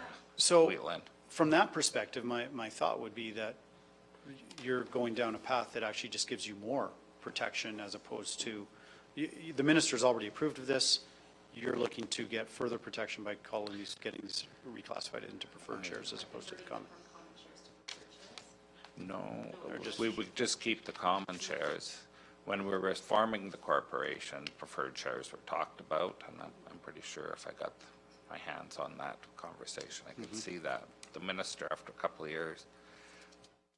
But, like I said, the county doesn't have these preferred shares. So if this corporation, for whatever reason, gets bought out or sold, or right now, the municipalities that are in it all share in it equally, not related to anything. So to protect yourself on that initial investment, the preferred shares, I'm thinking, is about one of the cleanest or the easiest ways to get your money back out. Because it's not subject to change that easy, where bylaws or motions they're only as good as the next meeting, really. But when you got yourself a preferred share, that's different. Yeah. What, I suspect you're right. I'm cautious at all times on giving a definitive answer when I don't know it, in particular when I'm talking into a microphone and every word I say is being recorded. So what I would say on that is we would we would need to take a look at it in more detail to give you a firm answer. And we can have people on our team that can give a very experienced answer to that question. Off the top of my head, I suspect you're right. I just don't want to say, yeah, that's the absolute route to go. Okay. So if we were prepared to engage your services, this would just be part of? Yeah. And help that transaction? Yeah. Move smoothly along? Okay, Yeah. thanks. Yeah. Any other questions from council?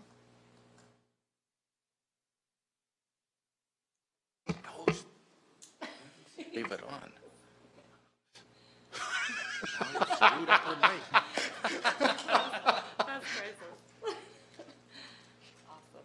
Well, thank you for your presentation, and thank you for the information. We appreciate it. Finally right for one.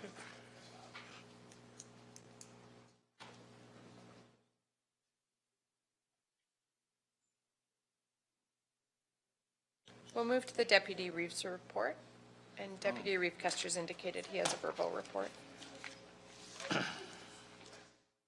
Yeah, I been extremely Oh, busy yes. getting this. Sorry, if we could just have a motion to accept the presentation as that. information. Deputy Reeve Custer has moved. All in favor? Motion is carried. Okay. Yeah, thanks Thank for you. coming in. Thank you for coming in. Yeah, the last couple of weeks have been extremely busy with the celebration in Rocky Ford, so I just jotted down a couple of notes here in June. On the 5th of June, we had a open house, a community consultation in regards to the Bedemsa Housing Management Body. We had about 70 interested people come to the library, and we had a couple counselors that were there. That was great. Broad discussion. I think some of the high points were there's probably a lack of housing for seniors in Strathmore for sure, and the community.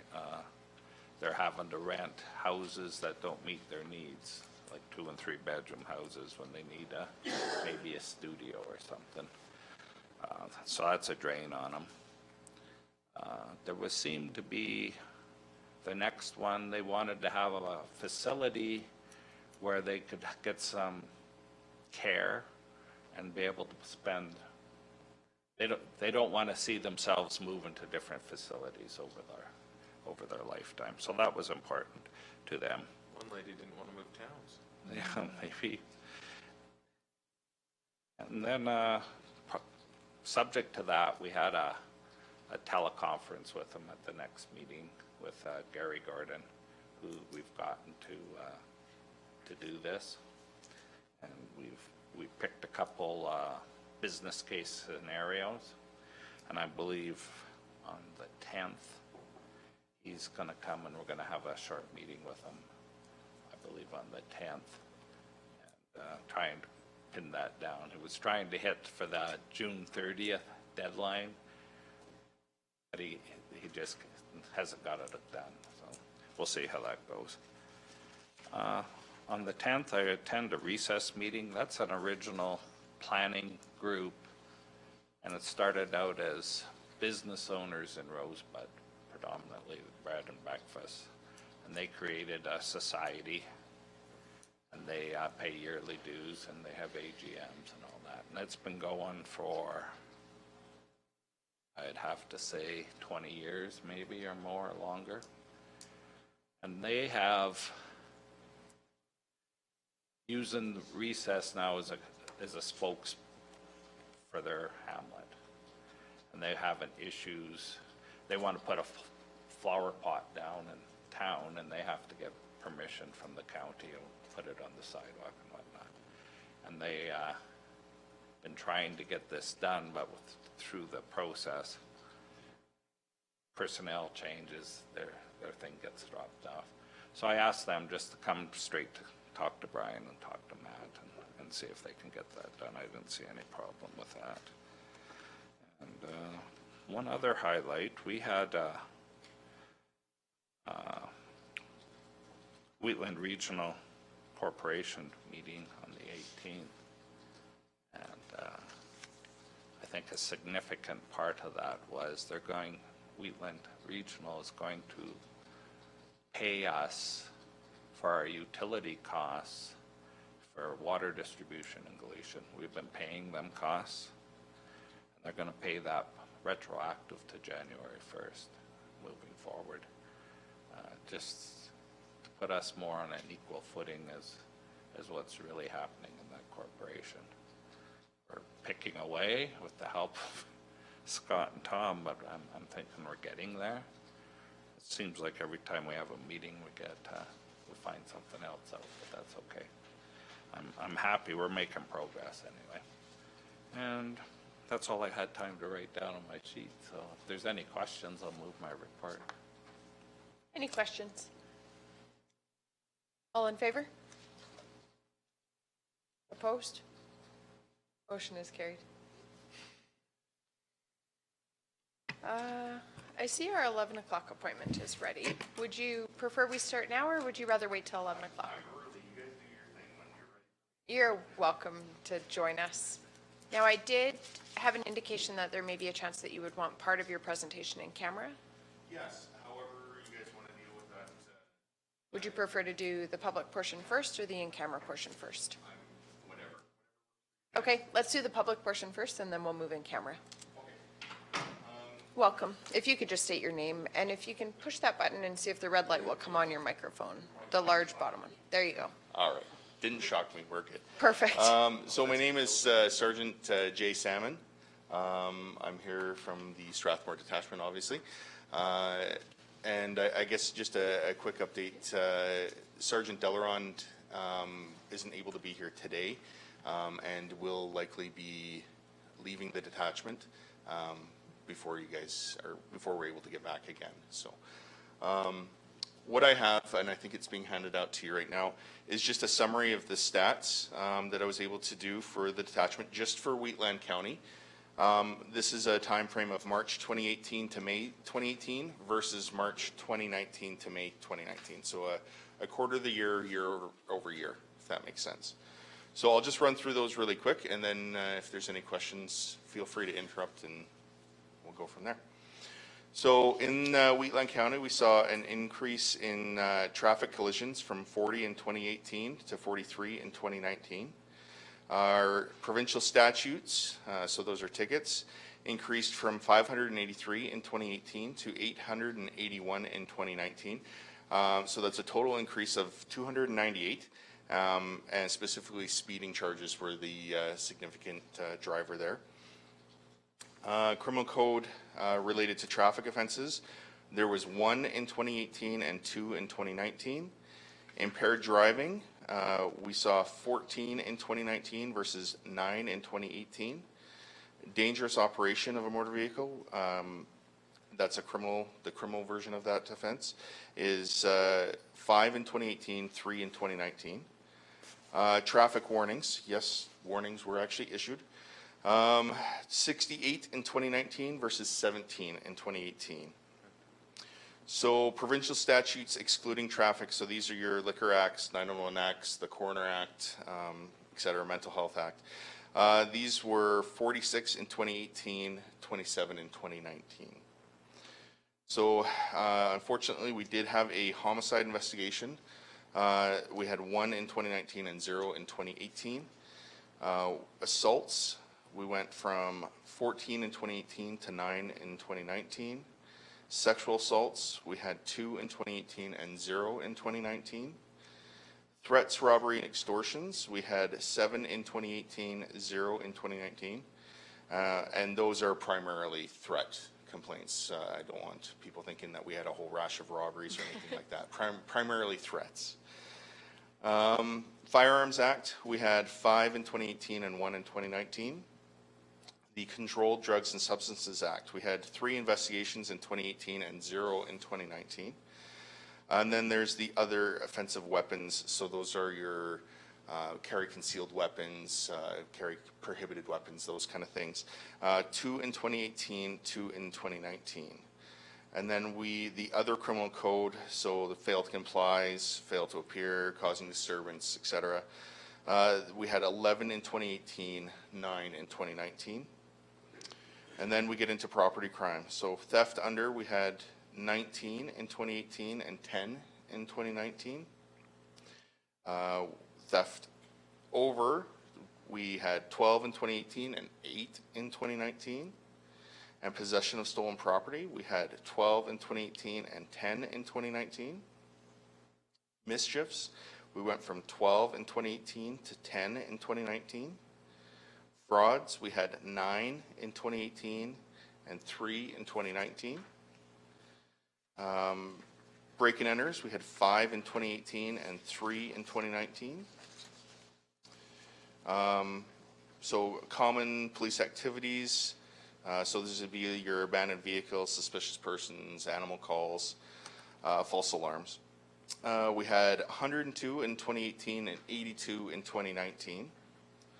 Assistance to the general public, we had 21 in 2018 and 31 in 2019.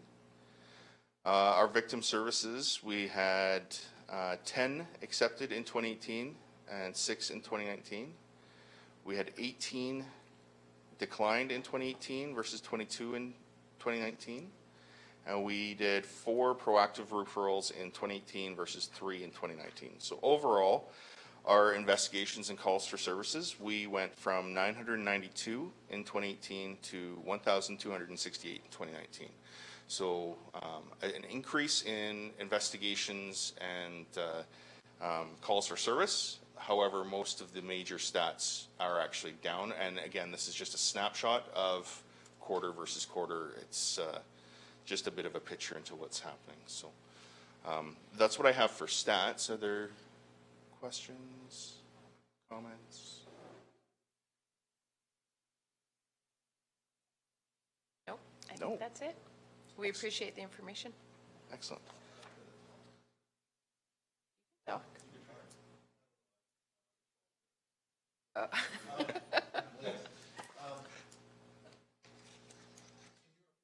Mhm.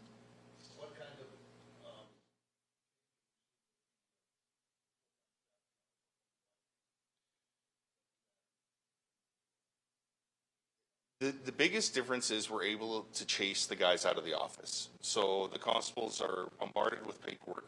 By having that watch clerk come in, it alleviates some of the paperwork that they have to do. So there's less, for lack of a better word, excuses for them to be sitting behind a computer in the office.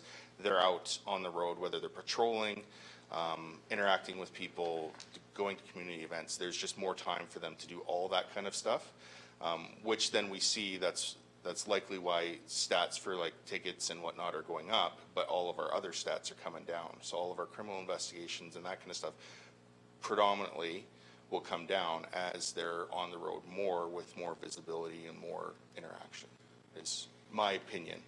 And I've noted a trend like within this quarter, but also it's been consistent since the watch clerk was implemented, that things like rural property crimes, we are seeing, so far, the trends have been decreasing. Yeah. That's what you're. Yeah, through yeah, your it is, analysis, it's what you a, see. I mean, it's, for us, it's a constant battle of getting the guys out of the office, getting them patrolling.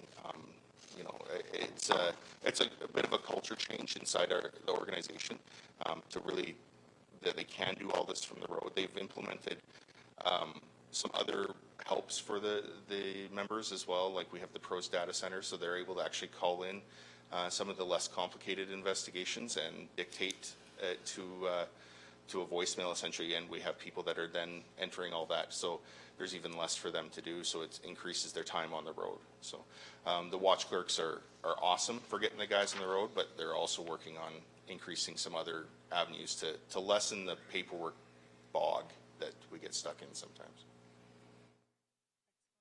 Any further questions? You're on that new radio system now, correct? Yes. I can't remember the name of it. AFREX. AFREX. So my understanding, I think I've heard is, something else was that there's some communication problems between the fire, EMS, things like that. There's like if they got to get a hold of, if you have to get a hold of our guys, you have to go through a certain number. Yeah. Or you can get a hold of them, they can't get a hold of you. That's Kind of. Our new radio system, we actually just came on in June onto the new radio system. All the police channels are now encrypted. So there's no sharing and there's no scanners onto what we're doing. There is a mutual talk group that's set up, and I've actually confirmed that with Officer Perman, that we're able to communicate with him and with Fish and Wildlife and with fire, Town of Strathmore Fire. I haven't confirmed with Wheatland County Fire yet, that we're all able to get onto the same talk group.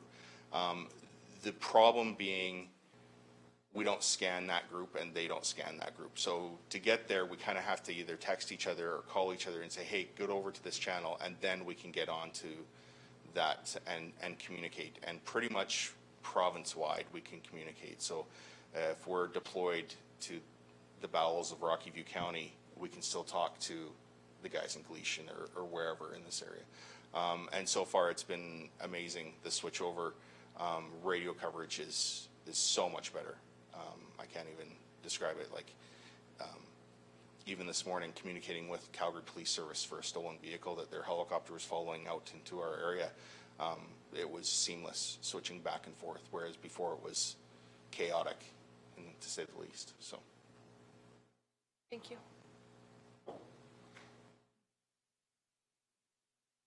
I have another question, more for council. We've had RCMP in here several times. Just curious if we've ever had the highway guys, or scale guys. Like they're an arm of our government too that deals with a lot of our traveling public, and they don't seem to respond to anybody. Be nice to have them come to report to council once in a while, if that's possible, because they affect a lot of people. Not the sheriffs, Like Alberta Transportation. commercial vehicle inspection Yeah. stations, yeah, those guys. I'd be curious to see a report from them.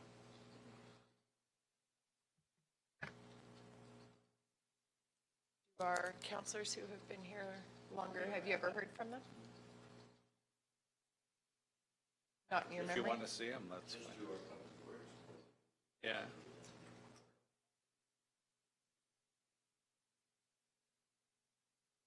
My thoughts is, I am a professional driver. I go through the scales all the time. What they report on how things are, and I'm just curious how they see they get to that, because it's manipulated data, I think, in my opinion.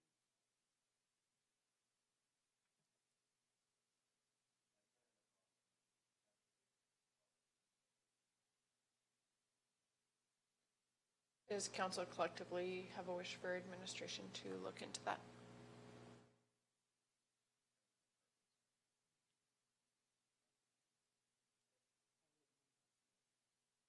And I just don't have a preference. Yeah, I don't care. It'd just be nice.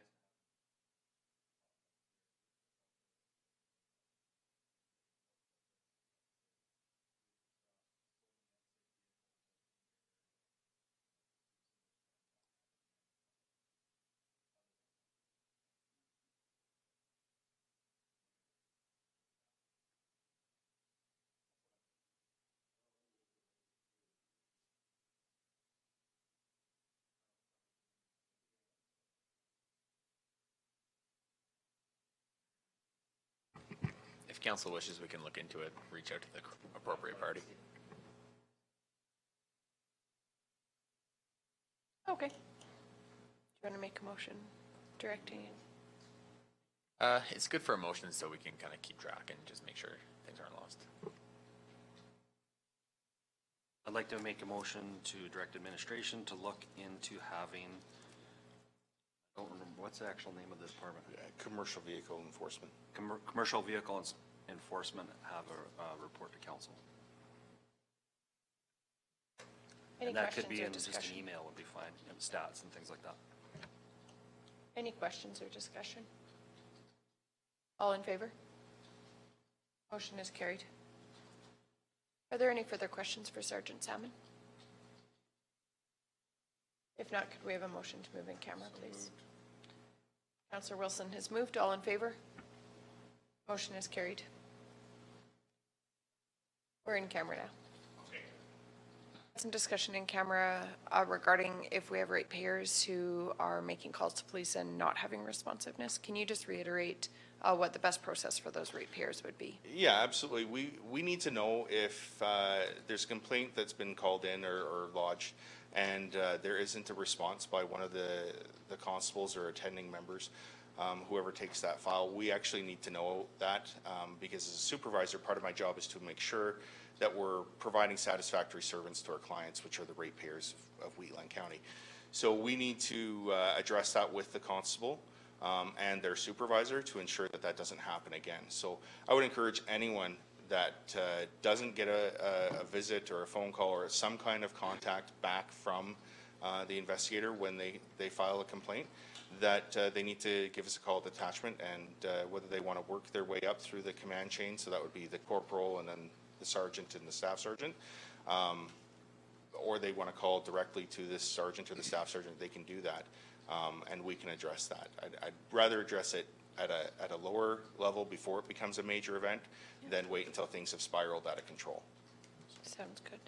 And then the other thing we wanted to reiterate is just the importance of people calling in every incident, even if there's a low likelihood of you perhaps solving the situation or the complaint, just for statistical purposes and analysis. Yeah, absolutely. We need to know, because we obviously can't be everywhere all the time. We need to know what's going on, and sometimes the best way for that is for people to call in complaints, even if they feel like it's a waste of time or we'll never find out who did it, or even if it's just a trivial minor thing. All those things can then be analyzed to show crime trends and hotspots and whatnot. We actually have analysts in our district office that this is what they do. They're paid very well to analyze all the information that's coming in and try to guide our responses and get in front of some of this stuff. So we can't do that without the information coming in. So absolutely, anyone that has anything, any kind of complaint, call it in. You're not going to be criticized on our end by any means for calling it in. So we need it and we love it. So that's why we're here. Thank you. Well, we appreciate your service. Does anybody have any other questions for Sergeant Salmon? Thank you for coming in. Thank you. Have a great day. I'll make a motion to accept that as information. Thank you. Councillor Clausen has made a motion to accept his information. All in favor? Motion is carried. We'll move to Division 1 Councillor report.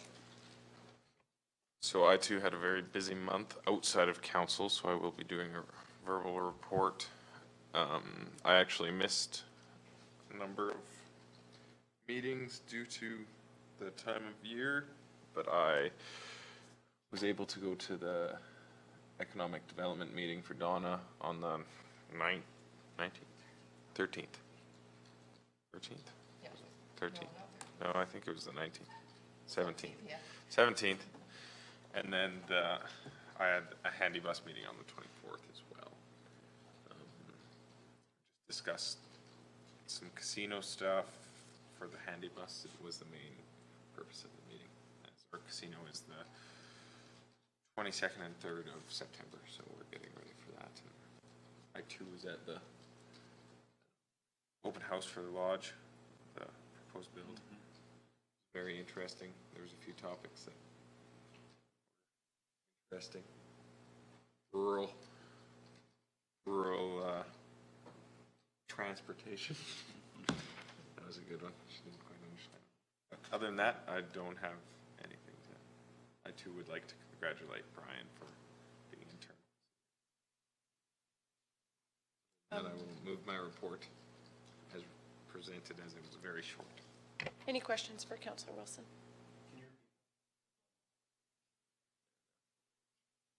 All in favor? Motion is carried. Division 3. Yes, thanks to everybody that covered for me while I was away. And I had, back. yeah, I had a short month too.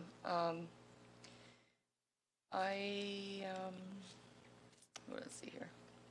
Kind of forgot what I did.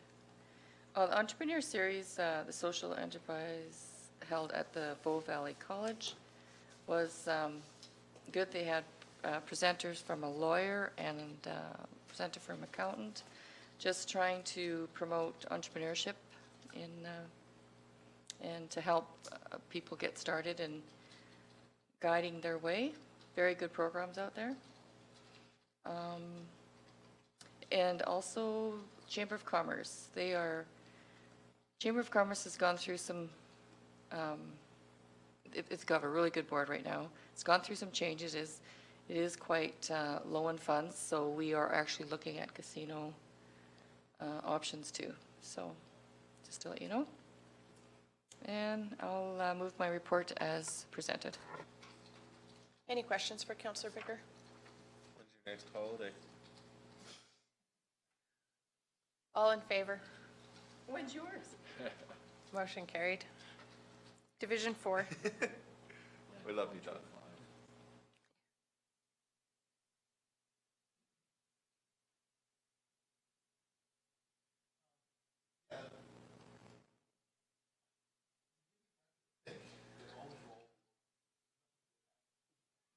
First of all, I want to talk about, I filled in for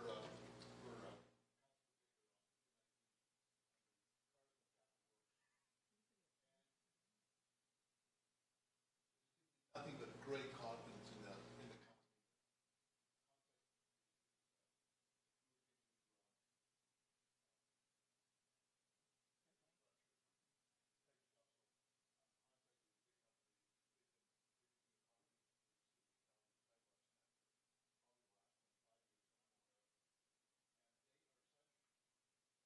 Professional operation,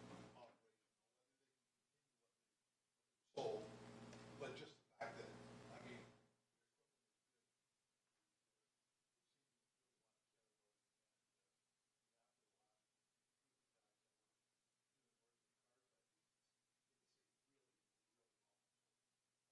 up to the administration to be able to get,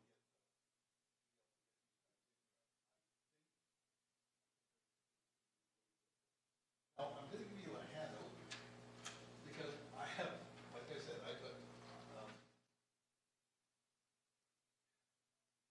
this goes back to Thank you. FCM in Quebec City.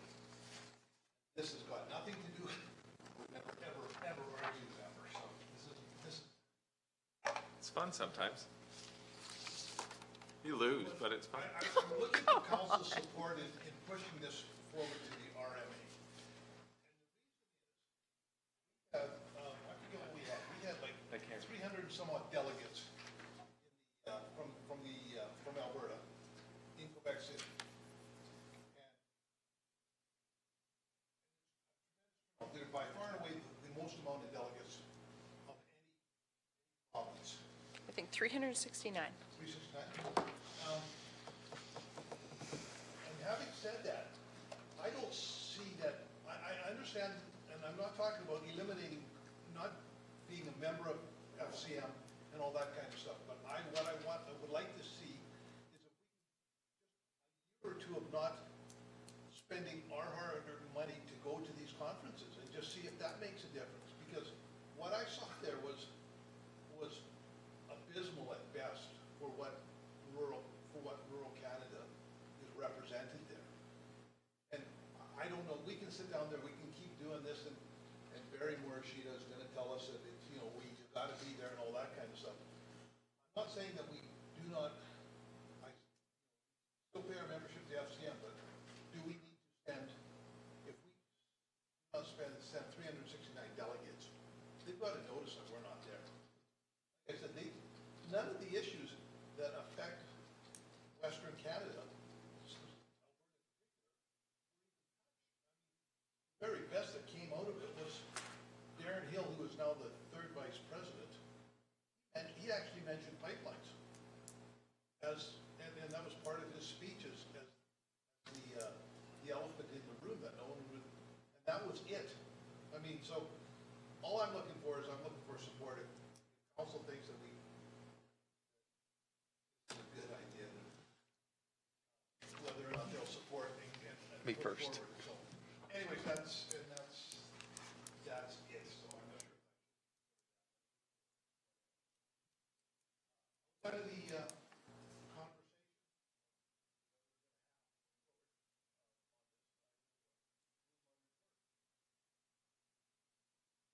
Any questions regarding the report? We All can in ha- favor? We can have the discussion after. Yeah. Okay. This will be a second item.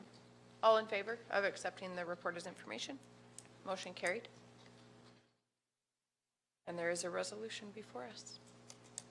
All I'll say, I mean, I fully support Tom and his resolution, but if you don't agree with it, it's fine. But I would ask, let the whole of RMA decide whether it should be looked upon. You still can vote against it at RMA, but I would just say, let it carry on. So what if we reverse that? Like you have valid points.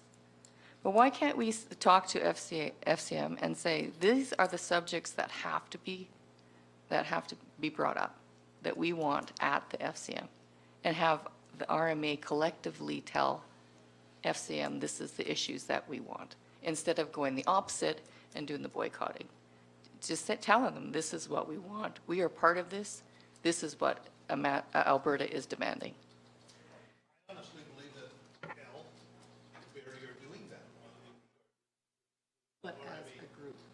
I don't think it makes, I honestly don't think, my personal opinion, I don't think it makes any difference.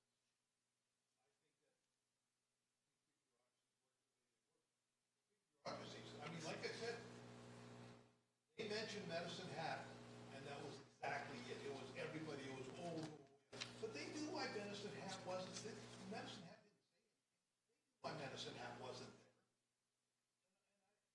I just, like I said, it's, what is it?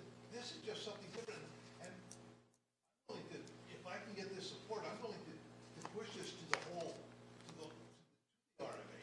We might not make, if it gets killed at the regional, that's fine and dandy. I just want to know whether or not you guys will support me in pushing it to that. So what if we did okay, to me this is, I don't know if I call it negative, but if you did my suggestion at the RMA in the spring, and if it's, how do you put it?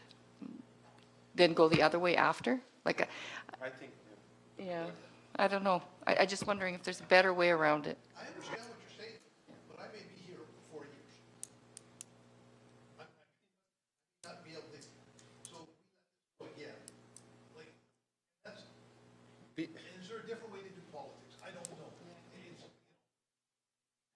Everything is so slow. I'm just looking for, I'm trying to fast track something. It probably doesn't work, but I'm just. I think we've danced, or I think, not that I've been here long either, I mean, but I think listening to people that have been at the RMAs or AAMDCs or the AUMAs even, nothing's changed, and I think we've played the soft approach long enough. I don't think anything will change. I agree with Tom. I'm fed up with Quebec, Ontario, the island. They run that place. It's a new branch of government is all it is. That it's more bureaucracy, and even though we have the majority, we have the highest amount of representatives, we still aren't represented. Our issues are not represented. I went to Halifax. I sat through infrastructure, and Nenshi was sitting there blabbing. We're not in camera. He wasn't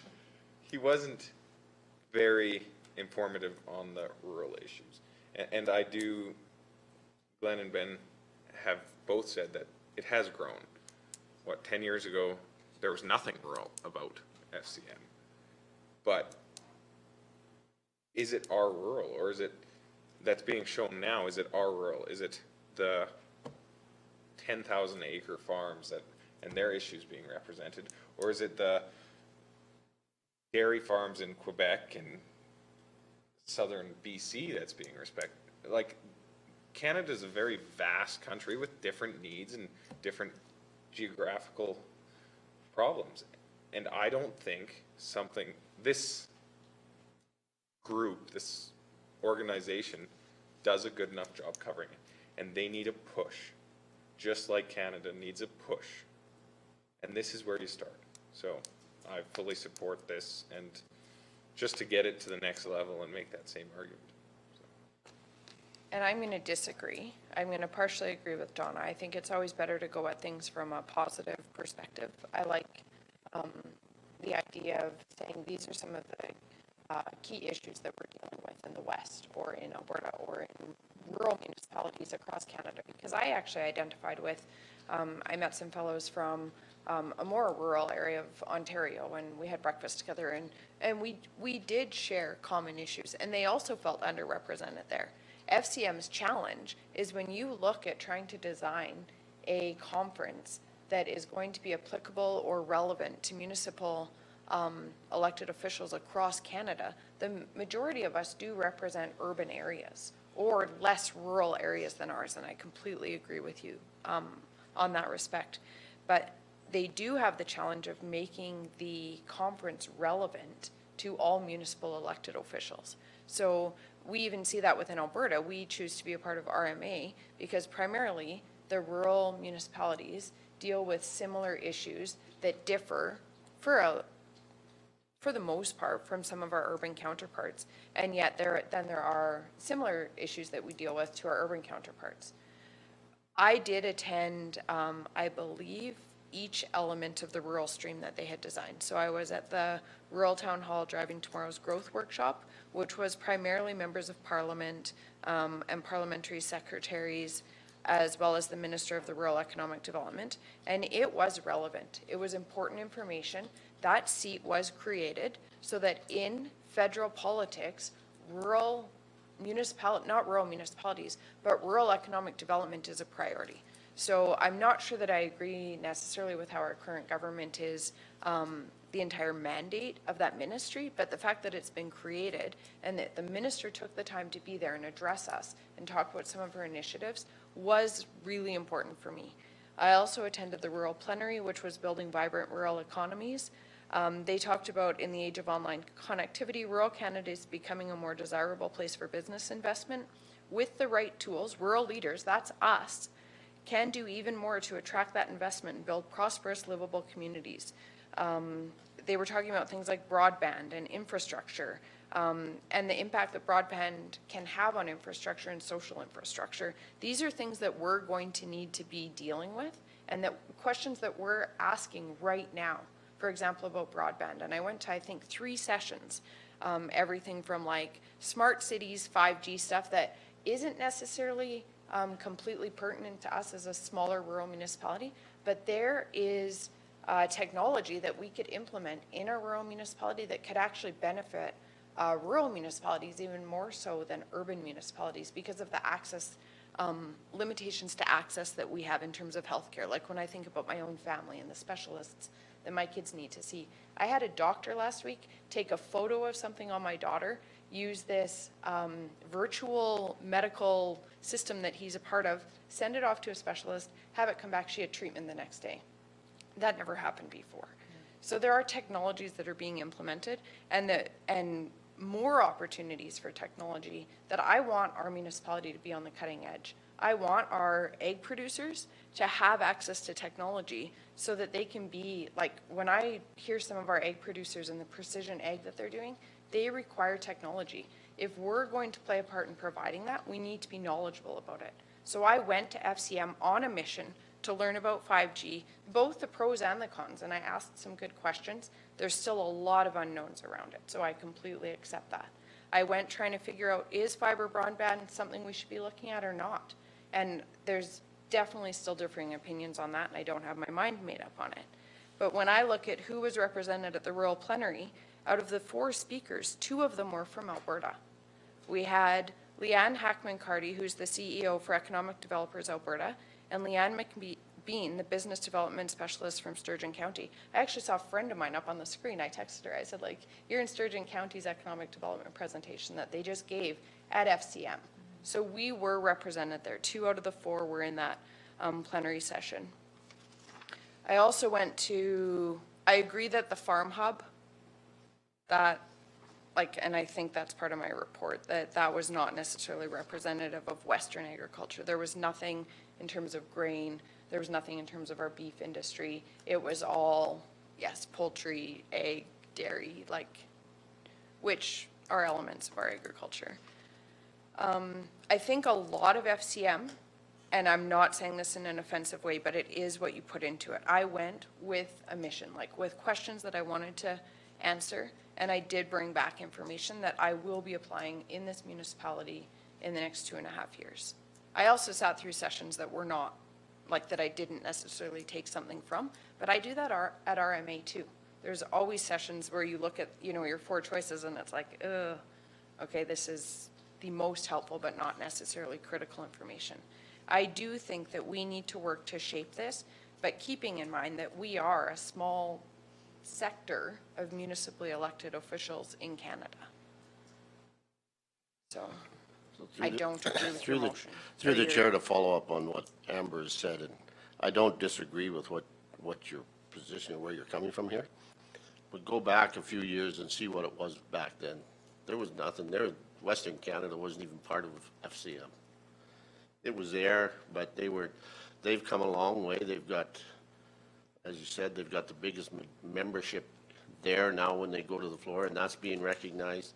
Our provincial association, RMA, has worked hard at getting our issues to the forefront, and we have, like we said, we've got a lot of funding through them for initiatives that we've initiated out in Western Canada and Alberta specifically. One of them was SAWA. Most of our funding has come through them to keep us going. But if you take away your attendance but give them their money, what are you proving? They're just going to use your money and say, too bad, so sad. You got to be there, and your baby steps have worked. Little steps, you go there and you, like Amber says, you made a mission of going and talking and dealing with certain people. You go into those rooms and you sit and you talk to different people, and you start to make an influence on them, and they start to recognize you. And you got to remember that for them, rural Canada, I think their threshold is populations under 10 or 15,000. That's like we're lumped with Brooks and Strathmore and Lethbridge and as rural. So where the most of the issues come from is coming from them. So we have to keep working at them and pushing at them that rural is rural. Down there, rural is different than what it is out here. It's a totally different aspect of what they look at as rural. But we are making an influence down there. And you can't do that by sitting at home. You got to be there. And it takes a long time. You're not going to do it overnight. It takes a long time. I did want to make one, and I meant to do this during my report, so I apologize for doing it now, but there was a comment made at the previous council meeting that I wasn't at, that this conference could be like a holiday or a vacation. And I just want to say personally that I found that offensive. It was not a holiday for me. It's a sacrifice for me to leave and go somewhere. I don't know why I'm emotional. It's not fun for me to leave. I saw my husband one evening of the 4 days I was at the conference. I go there to work, and I worked hard when I was there. I'm thinking, if you want to influence change, like I'm thinking everyone here did, you went out and got elected and you're showing up here at this council chamber. If you don't like what's going on here, you don't walk out the door and leave and show your opposition that way. You come to the table and you speak about it and you try and affect change. Same with FCM. You don't like what's going on there, you attend and you try and make it better. By walking out, you haven't done anything to change it. And also, when you come to council, you all have your political views, we all do, but you realize there are some things you can't change and some things you can. Now, pipelines are not a preview of the FCM, right? We're municipal people. We don't build pipelines. We do infrastructure, roads, internet.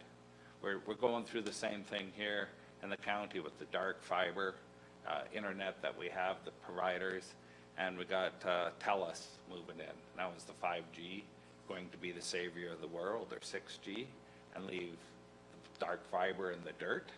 Is that why they want rid of it? These are information we have to get. And our information that we're getting from FCM comes from more populous places that went through this transition before. We're just getting there now because of our population numbers. I don't agree by, you don't like the way something's going, you abandon it, throw the baby out with the bathwater, so to say. So I understand frustrations. I totally get that. But like Ben said, it is getting better. My 2 bits. When, saying, sorry. In saying that, I don't think there's anything wrong with putting a resolution together and taking it to the zone meeting with the idea in mind as to what you would like to see dealt with down there. Force the RMA to look at different, maybe they're not taking the right things down there, but you can't get there without going through the process. I know that we went 2 years ago, and we were sitting at the table, and there were some issues that OH&S has done for volunteer firefighters. And the table right beside us, people that were from Nova Scotia were having the same issues that we were. I mean, it's not that they don't still have same issues. They're just maybe not were addressed like you were saying. Maybe they're not the right ones that need to be talked about. They haven't been told. And I think this was brought up at the fall meeting, wasn't it? Colleen Alabab, whatever her name is. She said something about wanting to get everybody to not go. Like, really, there was a voice there to try to get that done, and I think maybe some didn't, but I think a lot did go. I have no problem putting this forward and seeing what people want to do. I think, but like Glenn said, and I see it at the CMRB, because I have not been to FCM, that's fine, but at CMRB we're the same thing. We're dealing with the big entity, and the big entity has the final say, and it's convincing them of our needs and our wants. And I mean, I just went through a water workshop in Cochrane Ranch House, which I'll have in my report, but it's talking to, you see their side of the table, what their needs are and what we're are, and we actually look pretty good compared to what they have. Like, we're way more forward thinking than I think they realize. And that on that level, on this level, I don't know if I'd ever would attend FCM. It doesn't fit in my schedule, but I mean, obviously Amber got a lot out of it. I mean, she puts 100% into it all the time. I totally understand that. I honestly don't know where I sit on it.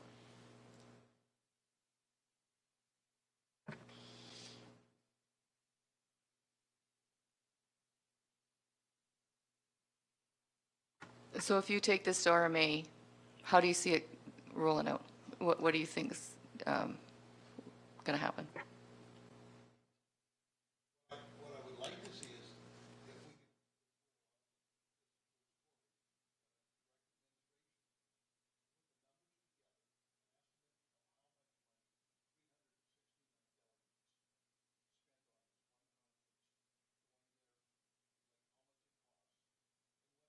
that overall number is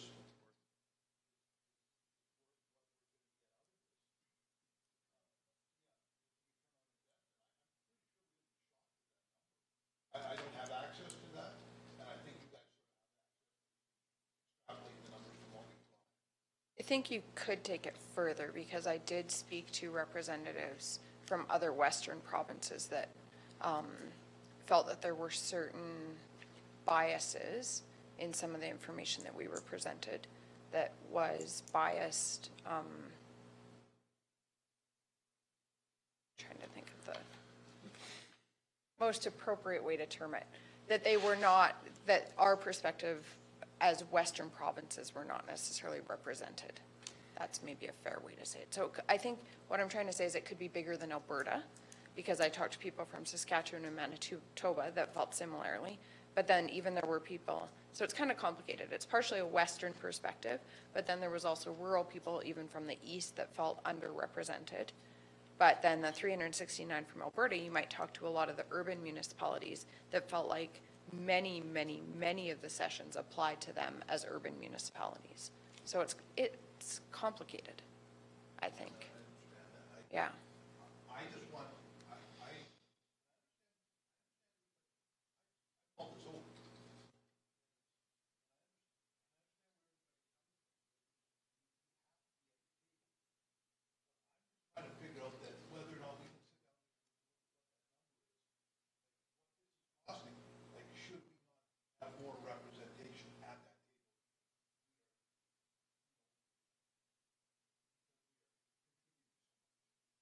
Well, and I didn't see any statements from any kind of higher organizations, and I may have missed it.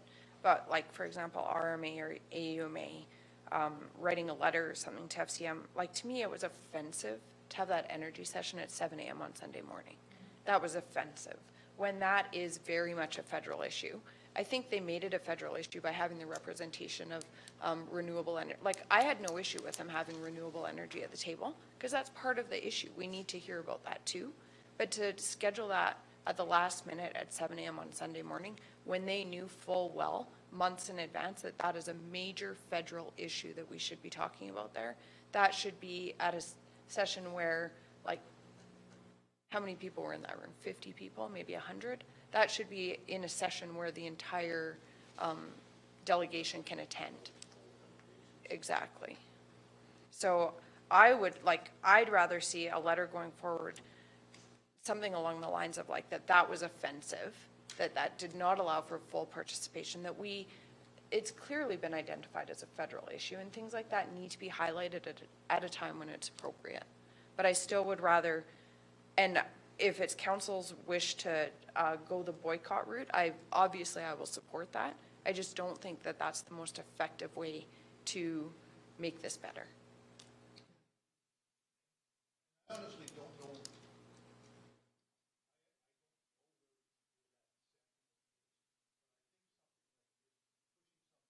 Forward to this, more than that lady who was able to bring it up on.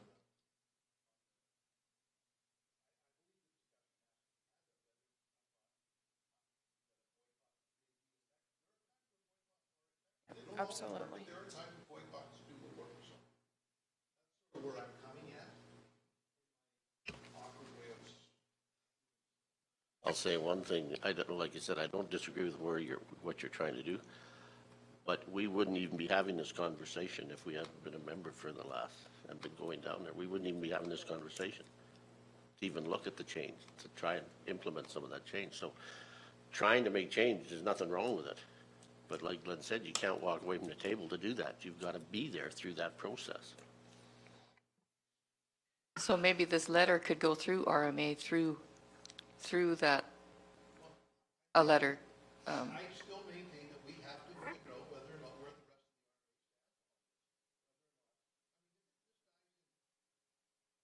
rest of the guys in Central. Stettler or wherever the next. That, so be it, that's what it is, and then maybe we work on that letter. But I think we have to figure out whether or not.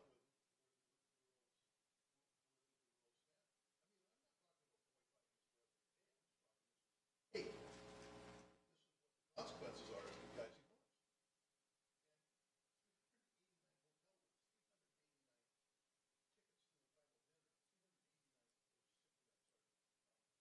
us. The number might not be completely accurate anyways. You know, it's a big ticket number. FCM, but it does affect whoever's supporting FCM, or like whoever. That's 369 out of Alberta, but that's not RMA. I guess where I fundamentally disagree with you is the statement, whereas there's little reference to any item that is important to members of RMA. Like, I would argue, and I could go into much more detail if I pulled up my full notes. But the background is, Feeling at the time, God, I hope you don't send it, put it in writing like that. but it is an important principle that is the basis for the resolution. You know what I'm saying? Yeah, and what you said, it's still.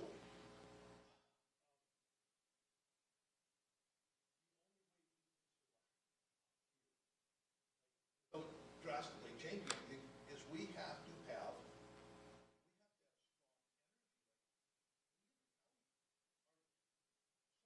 revenue is from the oil. Touch that. See, if that's not infrastructure, then nothing is infrastructure, right? If that's not as important as 5G is, nothing is as important as that. Absolutely. I mean, we will, you know, if they refuse to deal with these elephant in the room, we've got this new form of government, which is the FCM, which is another layer of government, and they refuse to talk about the fact service all of Canada. A lot of kids from the other, like, what good are they? Like, My, that's sort of where I'm at. my hope would be that FCM got the strong message when we elected their third vice president, based on a speech that was solely based on pipelines. And that was the entire delegation elected him. My hope would be that he will carry that message and bring that strong message to that board, along with the local representation that we elected, like our provincial and our, is it prairies? Whatever the region, whatever our region is, I think it's called prairies. Those are the people we need to impress upon. And I know that third vice president understands that. That's why he got elected, is because he took that on head on and used that exact word. I'm going to talk about the elephant in the room.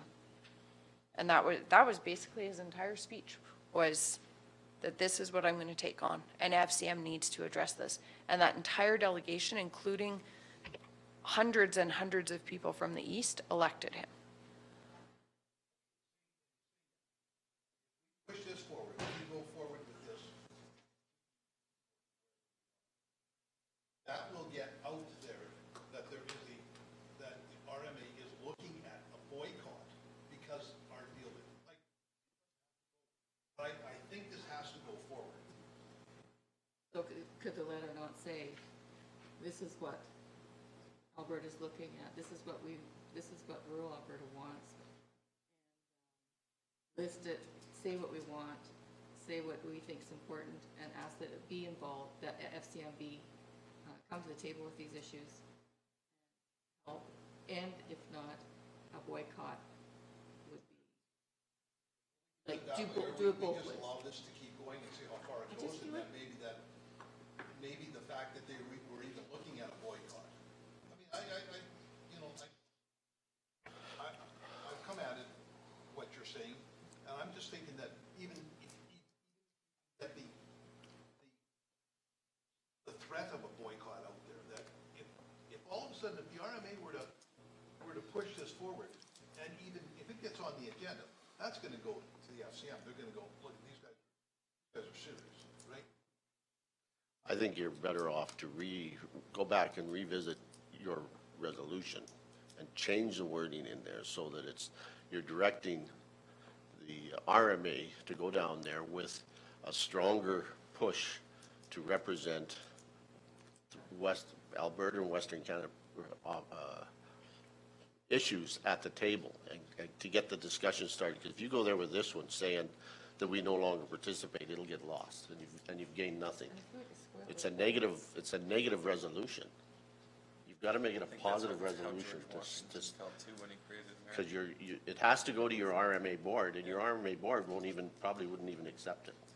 So you've got to change it to make the RMA better represent Western Canada with the issues and the ideas, and to try and force FCM to set up some, however, but to sit down talk to Al Camry and those guys, they're the ones that are taking it there. But if you send a negative resolution in, you won't get anywhere with it. Let me just check our timing. I think we have some time because I believe our resolutions need to be in by September. Yeah. A big thing's going to happen too. I mean, you've got a federal election coming up, and I told you that's going to be a big play on something like this. There's going to be a lot of people, if there's a new government, that are willing to go to FCM. So our deadline for But I don't resolutions. like the new government if there is one anyway, so I'll be with you. Our deadline for resolution submissions to District 2 Central RMA is Wednesday, September 4th. So we have a little bit of time. You've said that this isn't in the format that you necessarily are settled on, but it started some conversation, which I think is important. And I completely agree with you. And I was seriously offended when they scheduled that. I mean, energy is a critical issue, and that was the only session that referenced it. There was reference to it in the rural development. The rural economic development minister did reference energy, but it was kind of the key time, and that was offensive, and that should be addressed. I'd even be willing to send a letter from our council saying that we found that offensive, or like I would put my name on that. I won't put my name on this yet. Unless it's council's direction, of course. Can I table Yes. And I would encourage you to have some, I will have conversations with RMA board and see if they have, they may be, my suspicion is that they are planning some advocacy in this area as well already. Because it was a major issue, and I talked to other people there that were certainly aware of this issue as well.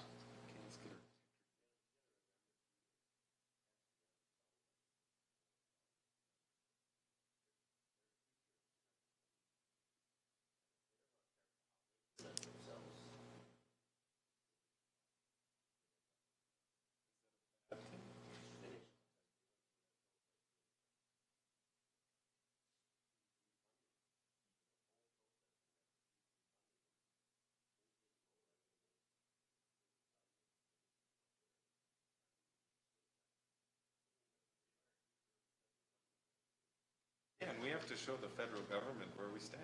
They are a $1 billion line item, so they're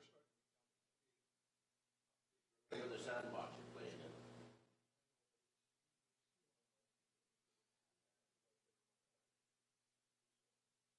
I'm mindful that we may have people here to accept their CRISP funding. Sounds good. Thank you for bringing it to our attention, though. It is important conversation. We will move to adjourn the meeting. We will reconvene at 1 o'clock. Good Lord. Recess. I just hate Canada.